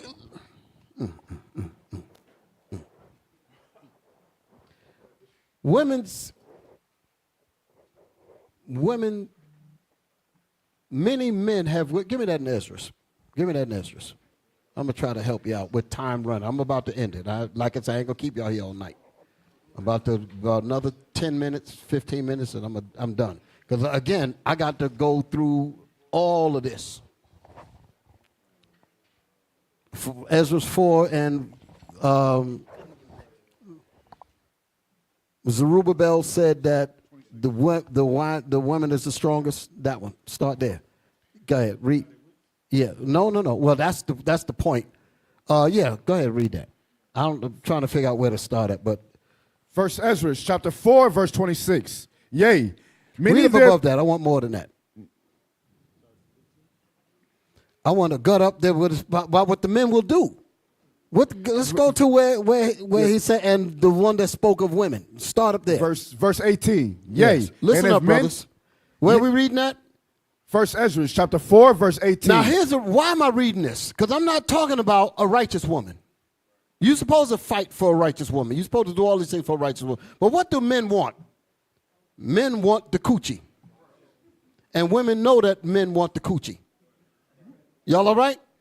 And when men can't, when women holding back the coochie and give you the coochie when she want to give it to you on your conditions, on conditions that she give you. In other words, you got to sell drugs. In other words, you got to do this. You got to do that. If you don't do that, you ain't going to get none. That kind of thing. So men will go out of their way, out of their wits to get that thing. You understand? There's a whole level of understanding that goes with this here, with what I'm bringing out. Because the woman is not even supposed to be in this kind of posture. She's not even supposed to be there. I want to read something. I'm jumping out because, again, I wanted to get to this. Go to Exodus. I'm jumping way out of sync. Go to Exodus. I'm going to show you something. When the land becomes full of wickedness. Exodus, I want two things. I'm scrambling around in my head. Okay, Exodus 22 and 16 and 17. I think I want both of those. Exodus chapter 22 and verse 16. Now, I'm going to take it back to the beginning of the class for a second. And because I was dealing with this wickedness thing, but I'm going to come back to that. Remember I was talking about when brothers first come into this truth, right? And they have to come in and they have to get the world out of them. They have to get those bad elements out of them. Some of these brothers come in here and they look to defile these sisters. But if these sisters are not on their game, they will be tricked. Y'all dig it? They'll fall for y'all guys. They'll fall for these men, and everything goes haywire after that. So where am I at? What am I about to read? Read this. Exodus chapter 22, verse 16. When we talk about wickedness of a woman, if this woman is out of order, we are in trouble. If you look at the situation with Dinah, let me read about Dinah. I'm jumping around. I've got too many things running in my mind right now. Somebody else, I need, with all these Bibles up here, somebody stay where you at? You stay at Exodus. You give me Dinah. Dinah, what is it, 34? Listen to this here. I'm showing you what happens when daughters, and I mean there's a whole thing behind the situation with Dinah, because the Bible don't speak much about Dinah, which is Jacob's first daughter by his first wife, Leah, and she was the last, I believe she was the last of the sons that Leah had bore him. Simeon, Levi, and I think, I'm trying to remember the sons that Leah brought. But it was like 5 or 6 of them, and then came Dinah. Read. And then, because Rachel was the other wife that brought him the rest of the sons. Come on. Genesis chapter 34, verse 1. And Dinah, the daughter of Leah, which she bare unto Jacob, went out to see the daughters of the land. And when Shechem, the son of Hamor, the Hivite, prince of the country, saw her, he took her and lay with her and defiled her. So before we read any further, the question is, why did she venture off? Why did she do that? She knew better. Her father taught her better. Her mother taught her better. I was listening to I was checking out a commentary about this verse, and I'm not 100% going to go with it, but it made some kind of sense a little bit to say that because she was, she was succeeded by men, patriarchal, how the culture, and she being the only woman, she wanted some of that glory, just like Eve wanted some of that glory from Adam. You dig it? Why Adam got to be always on the top and such. Just like Miriam, why does the Lord only deal with Moses and not deal with us? Have that competition kind of thing in their mind. You follow me? That's commentary. That ain't the Bible, but I'm just saying it that way. So she wanted to see what the other women were doing, and went out there, out of her father's protection, out of her brother's protection, and got defiled. You're digging this. And you don't really hear too much about her after this. So I'm going to leave it there because I'm going to go deeper in that on the next round. So that happened to her. Why did her brothers, Simeon and Levi, become so angry? And they went and basically slew all the men of Shechem and of the Hivites of that time, because they knew that could turn into a level of wickedness, a level of destruction that can't even be imagined. The shame that was brought on the family. They understood what that meant. That's why it said that, cursed be their anger, when you read about them in Genesis 49, when it talked about Simeon and Levi, our brethren. That thing there. They understood that defilement was a terrible thing. So my point is, fathers have to be over these daughters to keep them from getting that defiled, because when that thing happens, you bring in a level of wickedness that is unbelievable. When these women are allowed to just go and lay and do, it brings a level of that's why it's saying that in Leviticus 19, and the land fall to all kinds, it's full of wickedness. You can't keep up with it because it's that pronounced. When that woman is out of order, everything is in trouble. Everything. Everything is in trouble. There's no limit to the destruction that happens when she's out of order. She shake her butt on the corner. Negroes is shooting each other, selling drugs, doing it all because they want to be with. That's the wickedness that I was trying to get you brothers to see. In the jails and all, that's what I was trying to get y'all to understand. When you put these girls in these skimpy clothes and all of that, and they all on TV shaking and going on, men are losing their damn minds, will shoot up, rob, steal, do every damn thing because she's out of order. That's the point. She's not supposed to be like that. When she's out of order, that means there's no father there. Even if he's there physically, he's not really there. And she's loose and out of control. And all the evils will come in. All the evils will come in. There's a statement among Israelite camps that many of y'all might not know. Well, you might know about it. But a lot of Israelite camps, some of them, they don't even allow women in their congregation because of that statement. Because they say if they come in, we're going to have trouble. So they banned them. That ain't the Bible, though. That ain't the scriptures. Sisters got to get in here, and they got to get themselves right. Because we're men, we're going to fix you. All right? We ain't leaving you behind. The hell with that. Y'all all right? They're quiet now. So where am I at? Where am I reading at? What was I reading? Yeah, so that was it with Dino. Now give me the other one. Exodus. Exodus. Exodus chapter 22 and verse 16. I'm going back to what I said about brothers coming in, and they have that deviance in their mind. Like I said when I first opened up today, we had to deal with a level of evil where brothers sought after these women, try to basically destroy the women with this madness that was going on with them. Defile them and all types of stuff that was going on. And that was such a terrible thing.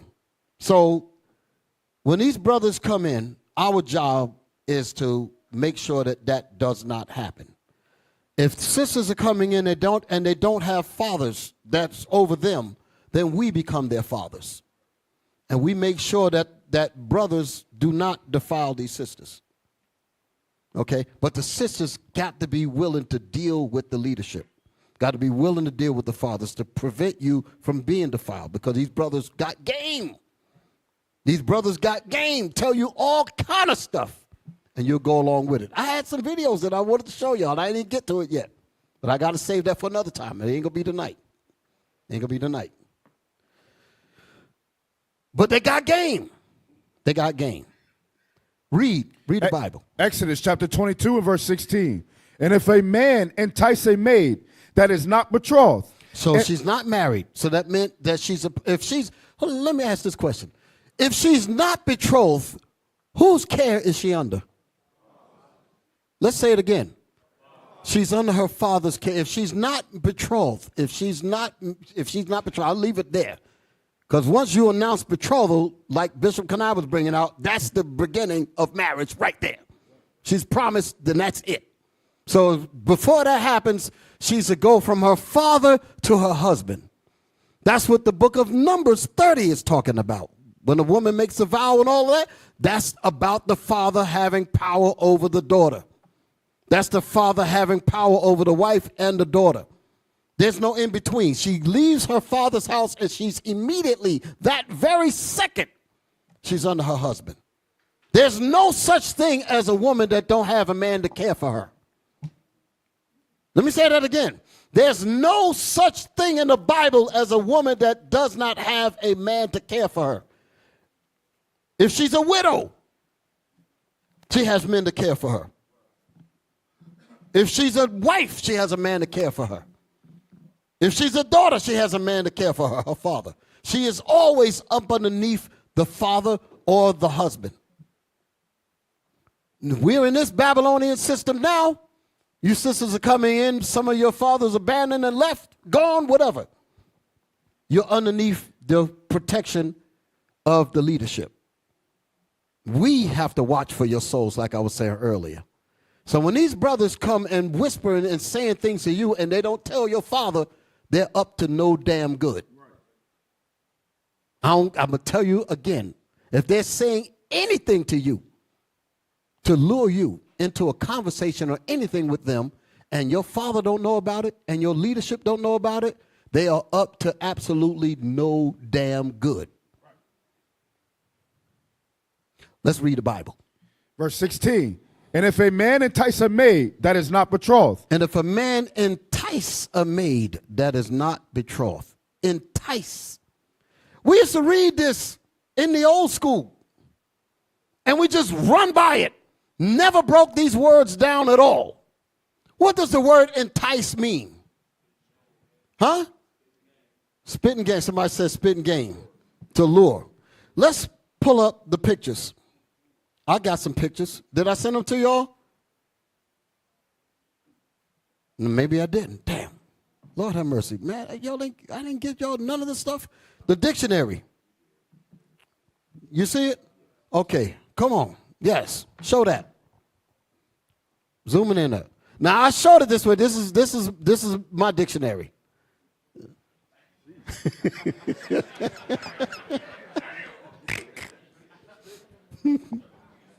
Y'all all right?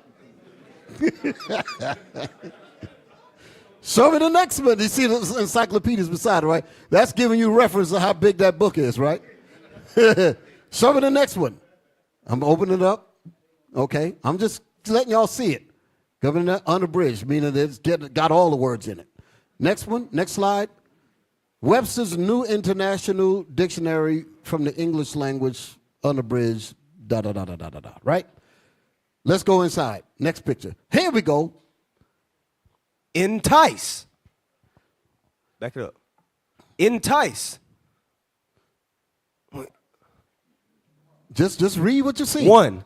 To incite or instigate. To incite or instigate. Let's read the Bible again. We're going to go in the Bible and from the dictionary. Let's see what's happening here. Exodus chapter 22, verse 6. I'm saying this because this has been read for years. We were back in the old school. And we would read this scripture and the scripture behind it. And first of all, let me do it this way. Let's read the whole Bible. Let me give it the old way first. Read that. Read the whole thing. Then we're going to come back to this. Verse 16. And if a man entice a maid that is not betrothed and lie with her, he shall surely endow her to be his wife. So what was happening is that brothers was having sex with women and they say, you my wife. They didn't even get no papers or nothing. You understand? That's what was happening. You're my wife now because I popped you. Basically. I'm going to just say it that way. I don't care what they, you know me, I don't give a piss. I popped you, you my wife now. Huh? And I popped this one over here, she my wife too. Multiple whores. Popped another one, you my wife too. Game, goddamn. Game. Pure game. Bullshit. Okay? Read. If her father read it again. Read it all of it. Read it again. Listen to this. And if a man entice a maid that is not betrothed and lie with her, he shall surely endow her to be his wife. Let's look at the word endow. Look up the word endow. Endow. 1. To provide with money for support or maintenance. 2. To furnish with something freely or naturally. So, endow, like they say, they talk about endowment of a company. You elect to maintain it. Let's just use it that way. Does that mean you own the company? I want you to understand why I'm saying it that way.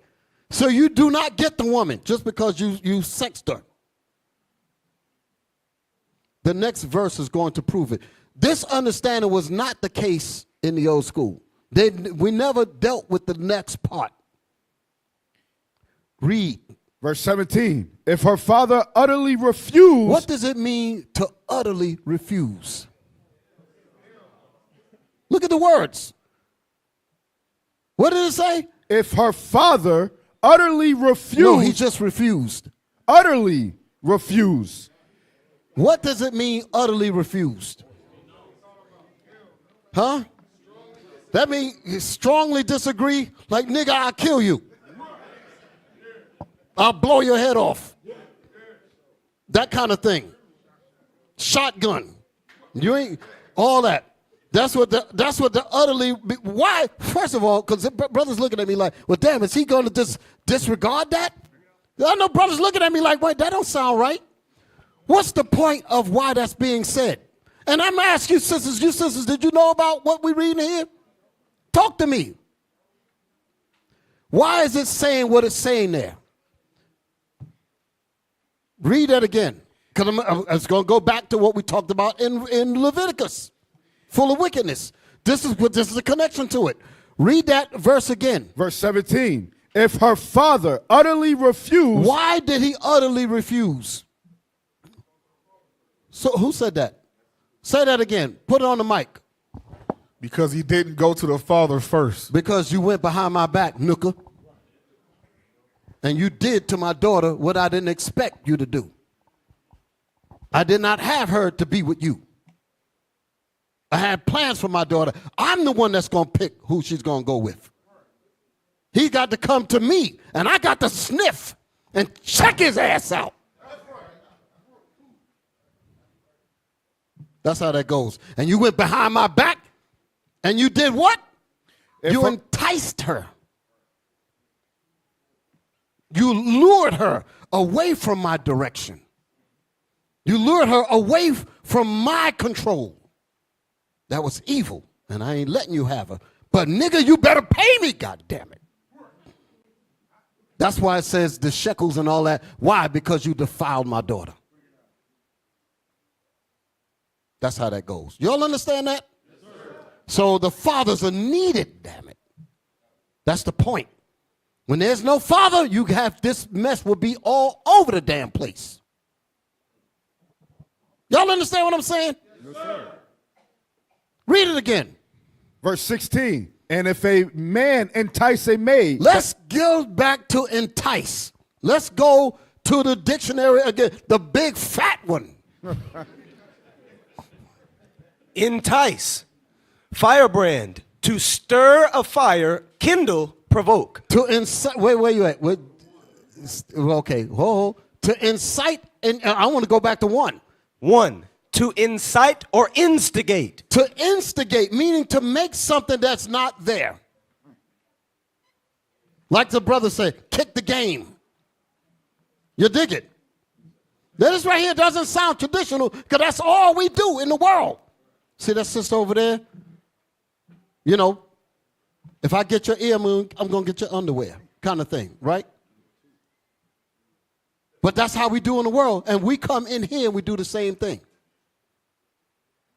And sisters get caught off guard because they're not looking at it from that perspective. You ain't supposed to be approaching a sister at all. God damn it. You see her, you like her, you go to her father. Read. Definition 2. To draw on by exciting hope or desire. Give me the silly women in the Bible. This is what's happening to some sisters that get caught with this.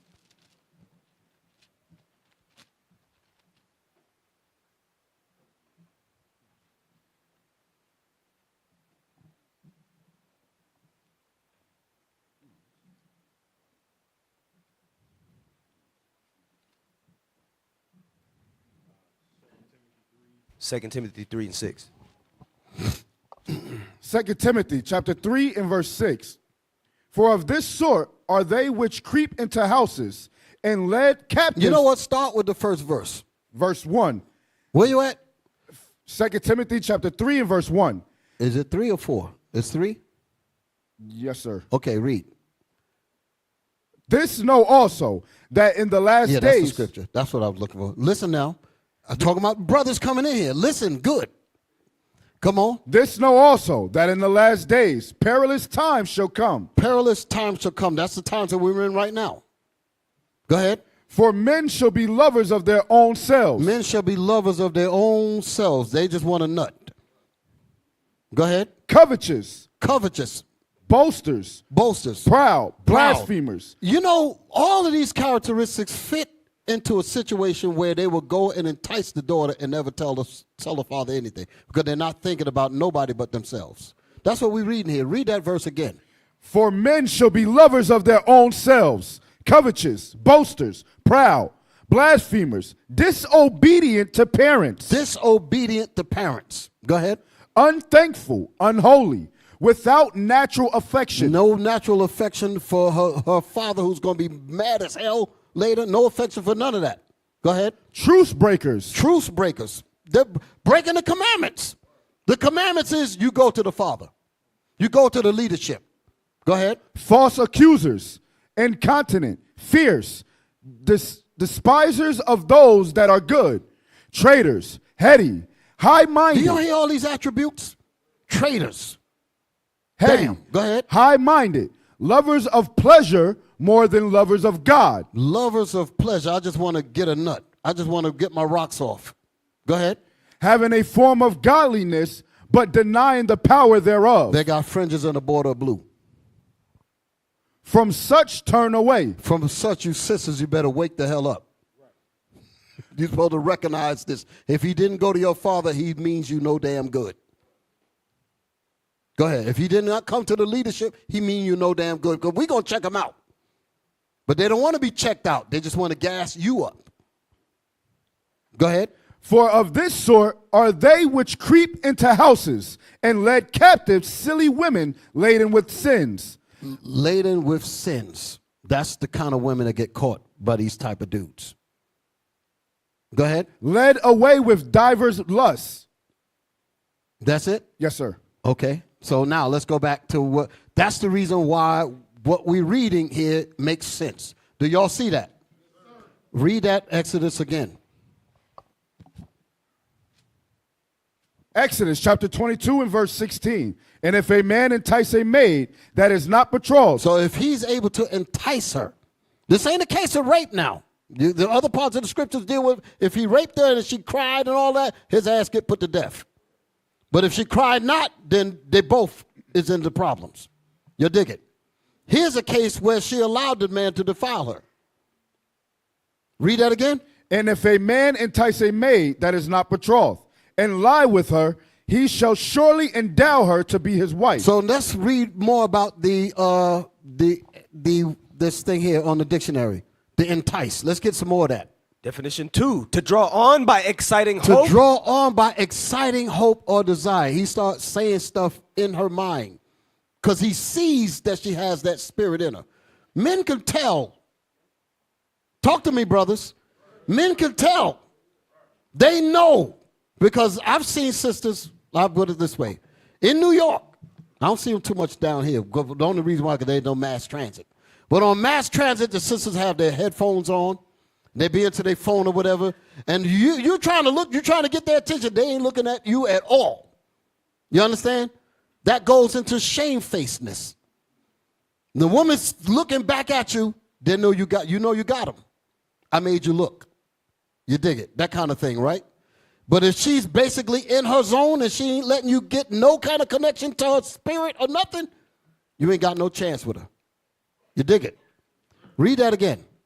To draw on by exciting hope or desire. But if he's able to entice you and then draw some mystique or some stuff, that was going to be in the videos that I was going to show. And draw and get you excited. Go ahead, read on. To allure. To allure.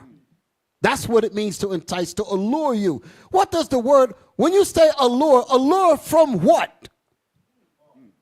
From her father. Allure her from the commandments. Allure her from righteousness. Allure her to draw you out. That's what it said, that to draw on by exciting hope or desire. To draw them out. Go ahead. That's what it means to entice. Attract. To attract them. Go ahead. As the bait enticed the fishes. As the bait enticed the fish.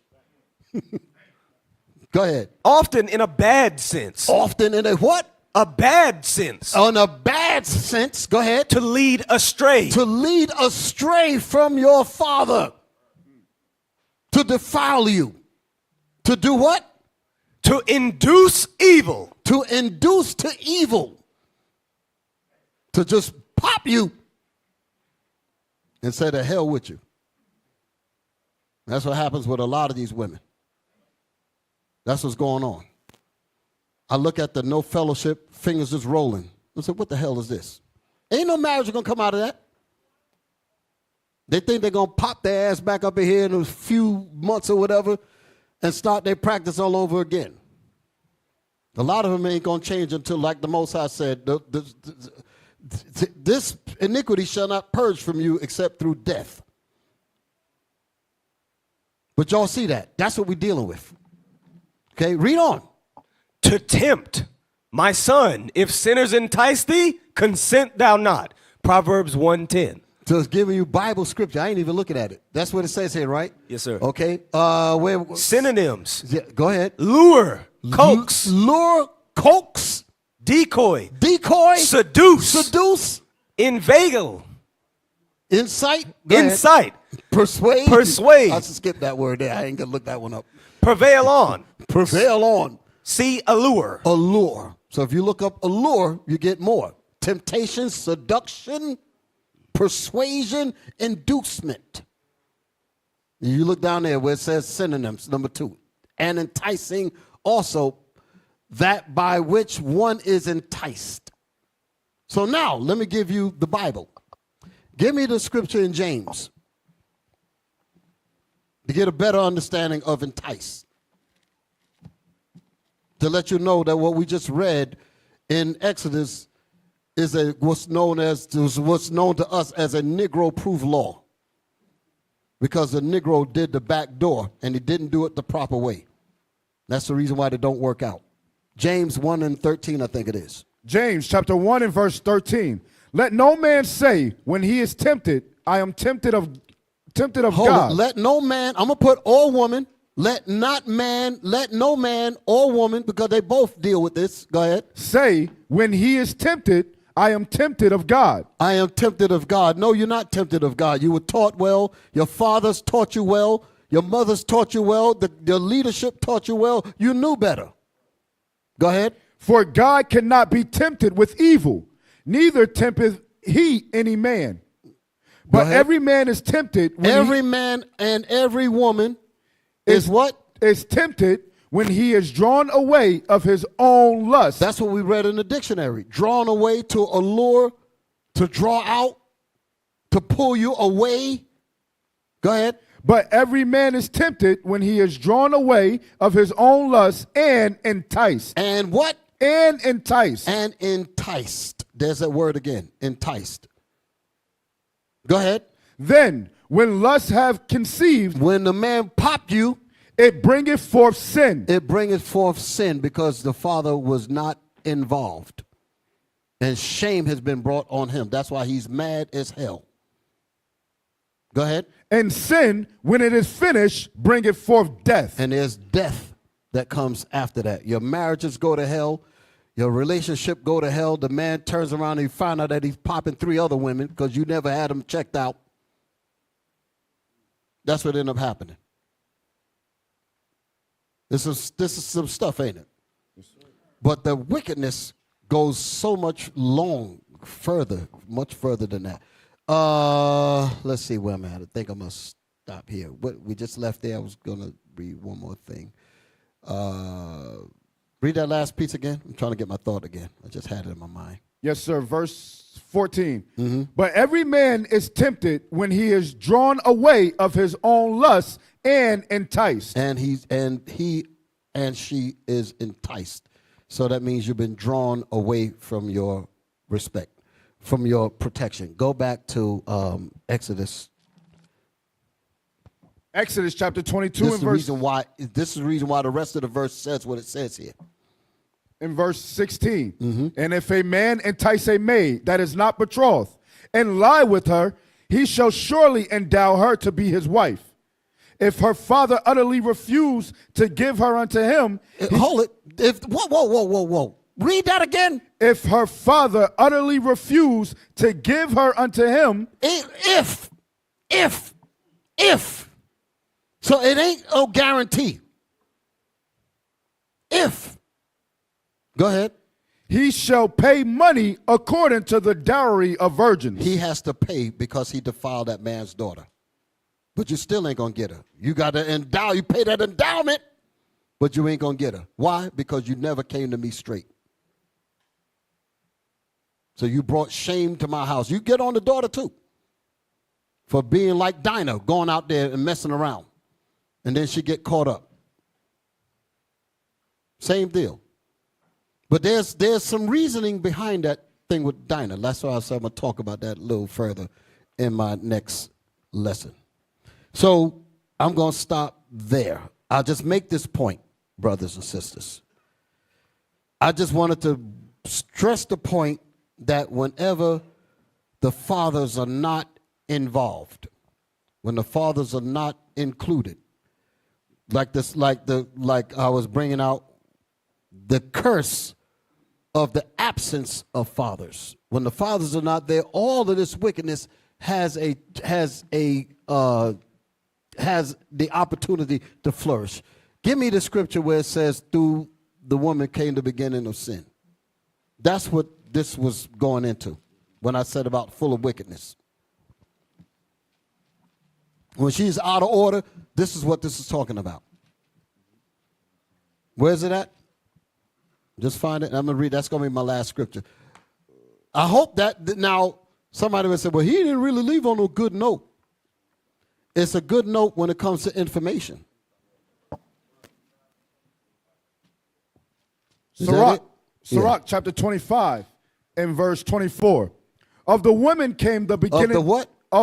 Of the woman came the beginning of sin. What is this talking about?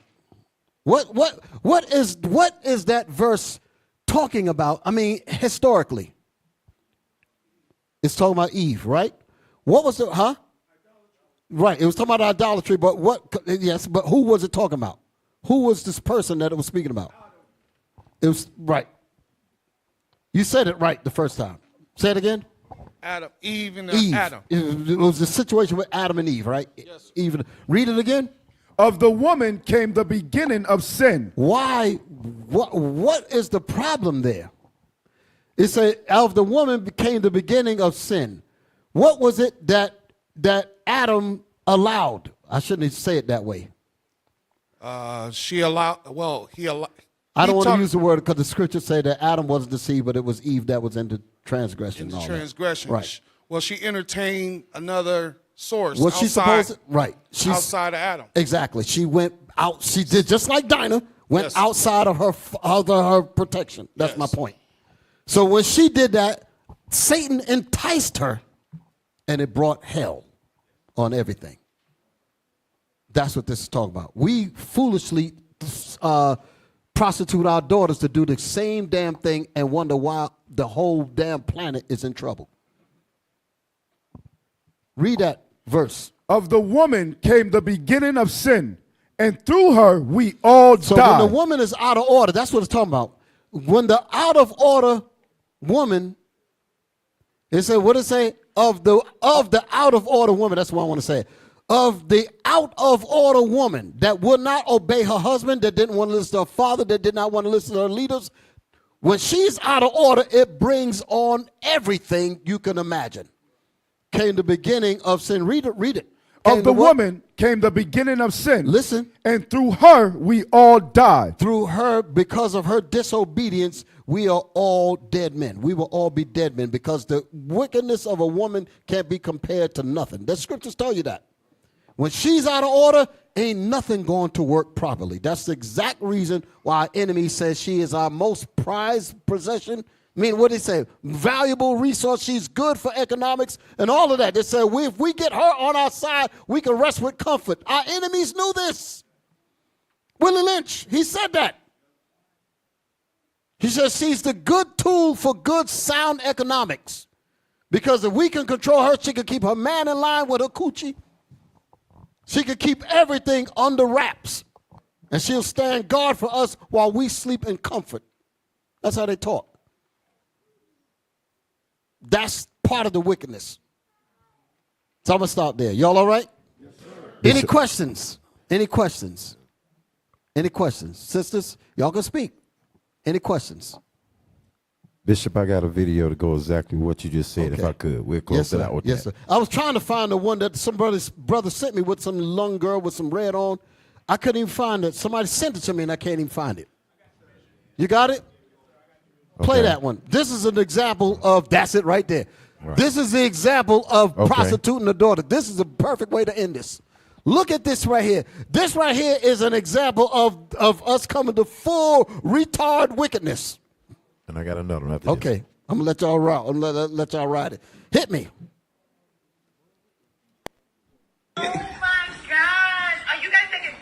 No, we're doing a video. She about to do the whole video.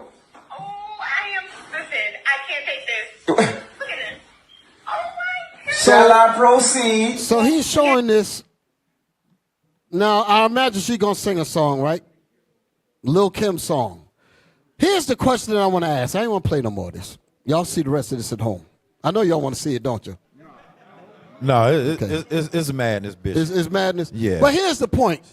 When a daughter is out of order like that and she's promulgated on the screens, what's happening to your little babies? What's happening to your little daughters? What's happening to your sons that's looking at this? They all want to emulate this here. And that is jail time, drugs, murder, shoot them up, you name it, all that's going down because they want to get with that. Mimicking, right. All right, what you got for me, Cap? You got something up here? Yes, sir. Hit me. Give me some volume so we can hear from the beginning. The reason why I need to submit to my husband's leadership is because the enemy is going to come after me due to my emotions. Because a more emotional being is more easy to manipulate. So just remember, every time you say, I don't need a man, in a passive-aggressive tone, that's exactly what the enemy wants. Not only does he want a division between man and woman, where we see each other as enemies, but he also wants you to be alone like Eve was in the garden, because he can easily manipulate you.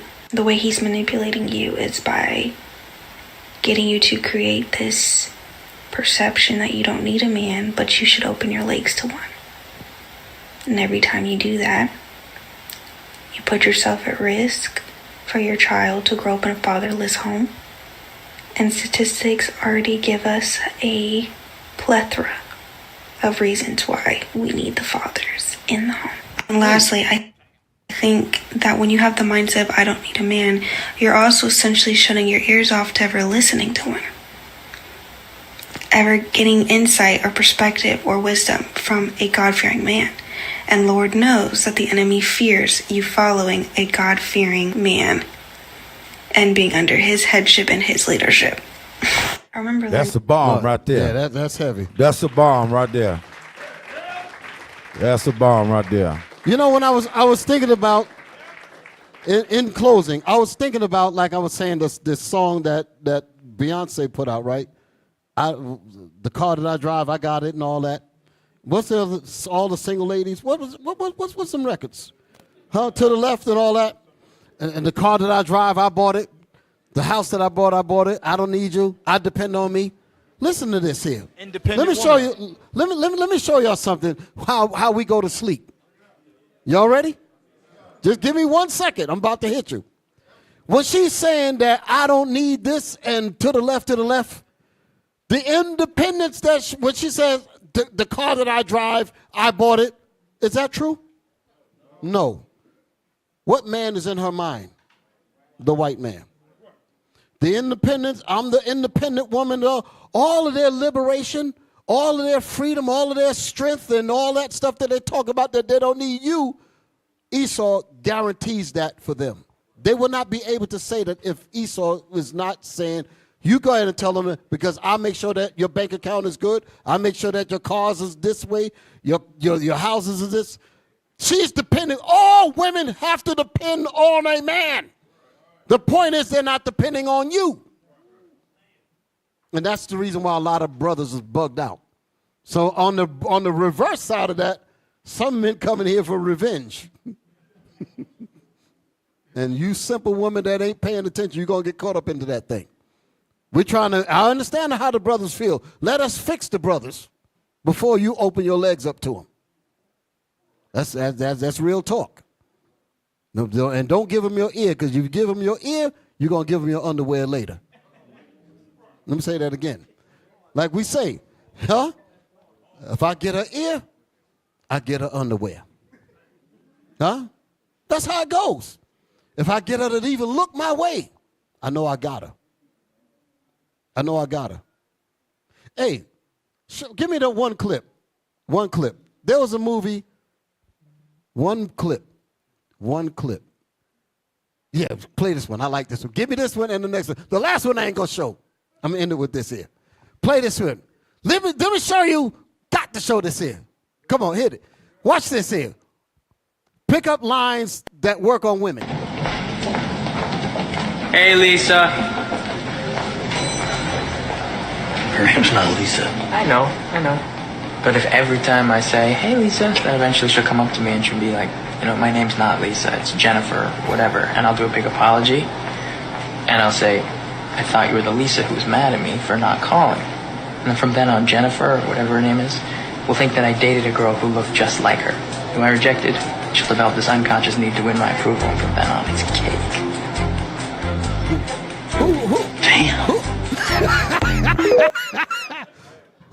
Who figured that one out? Huh? Call her by her another name. That ain't my name. If she comes over to even correct you, you got her. Hey, Lisa. My name ain't no Lisa. Let me go over there and straighten him out. Well, that's what I wanted you to do. Boom. Got her. Allured her. Bam. Huh? Give me the right, this one right here. Now, let me tell you about this one.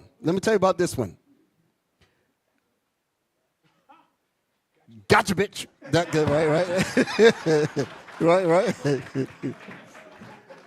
Here's another situation. This right here was from a movie that was in the early 80s. This goes way back. Exotic movie. That ain't the clip I got here, but I just want to show you a little piece of something that again shows you how when women are what's the word that we read in the Bible? Laden with lusts and all those kinds of things, men pick up on that shit. Excuse my French. They pick up on that. Here's a crystal clear example. Hit the button.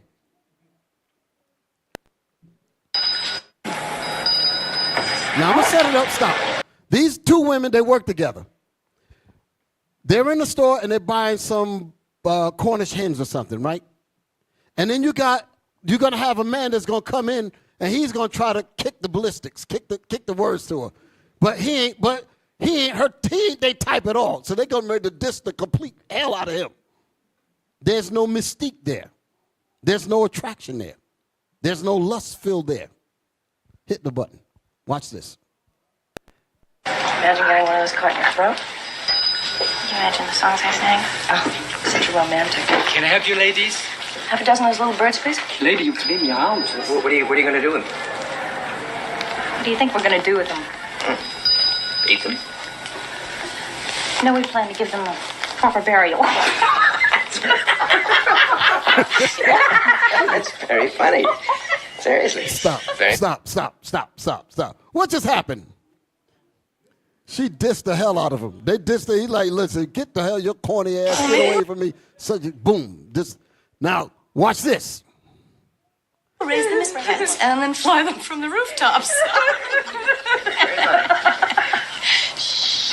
Would you grab them? Yes, ma'am. Yes, ma'am. Wrap them up. Stop. He didn't say a word. He just popped his lip. He did something like that. Very subtle, nothing. Hit the button. Okay, thank you. Let's see, what else? Oh, fortune cookies, about 8, no, 12. I'll just wrap them with the rest of the stuff.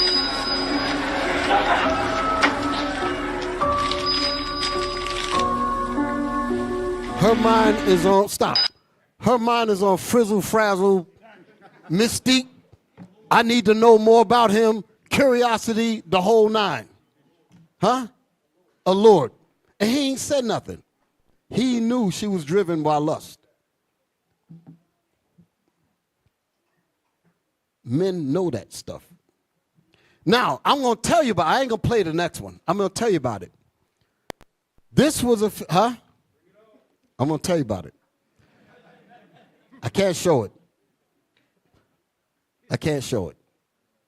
And the only reason why I say I can't show it, because time is running. I can't show it. This was a movie called, there was a scene. Well, the movie that we just watched was called 9.5 Weeks. The clip from that. Very erotic movie. I do not advise any children and all that because it's got all them sex scenes in there. I'm just letting you know right off the bat. But that clip is in there. Then not far from when that movie was made, this other movie was made called Eyes Wide Shut. Another weird-ass, filthy bodies and stuff all over the place.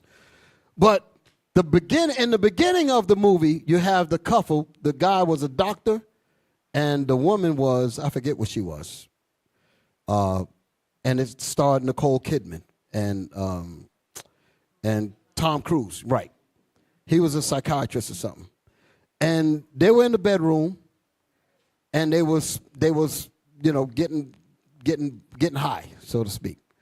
And she told him, she said she wanted to remind him of an episode, because they were talking about crazy stuff, whatever. I can't remember the full day.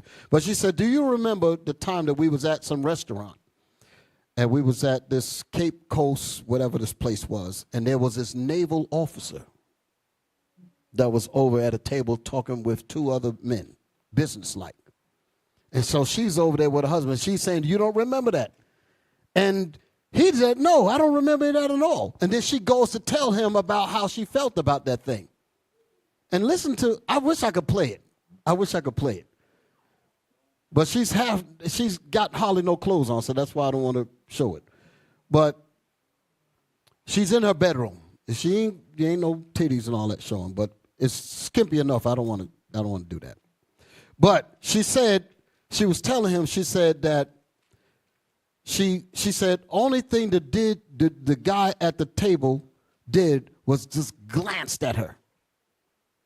And she said she could hardly move. She's sitting with her husband now. He said all he did was glance. And she could hardly move. And she looked at her husband and she said, if he would have asked me to be with him for one night. I'm showing you how some of these women think. Wickedness now. The wickedness. If he would have asked me to be with him for one night, she was willing to give up everything. She said, give up you, give up the kids, give it all up for one time to be with this dude. The mystique.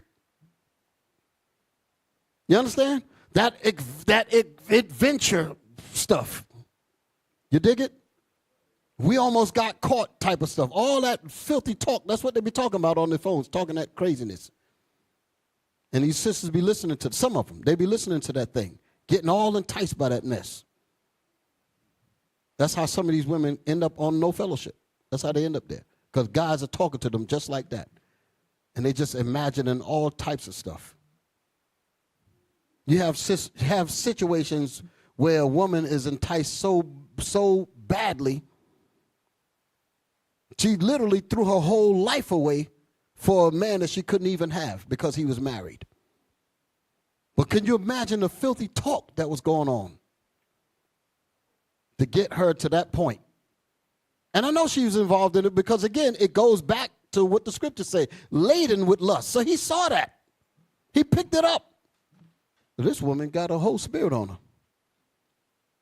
So I can say these things to her, and I can allure her with this.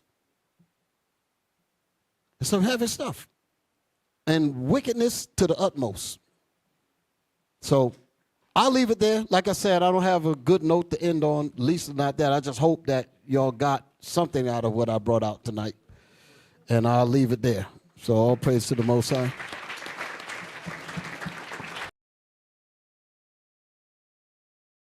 What is a nation?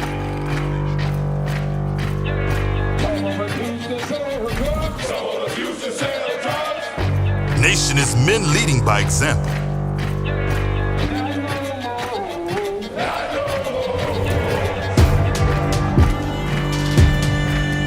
Nation is family.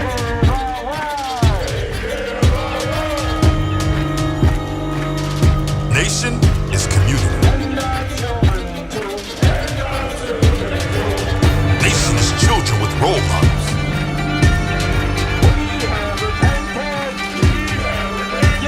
Nation is unity.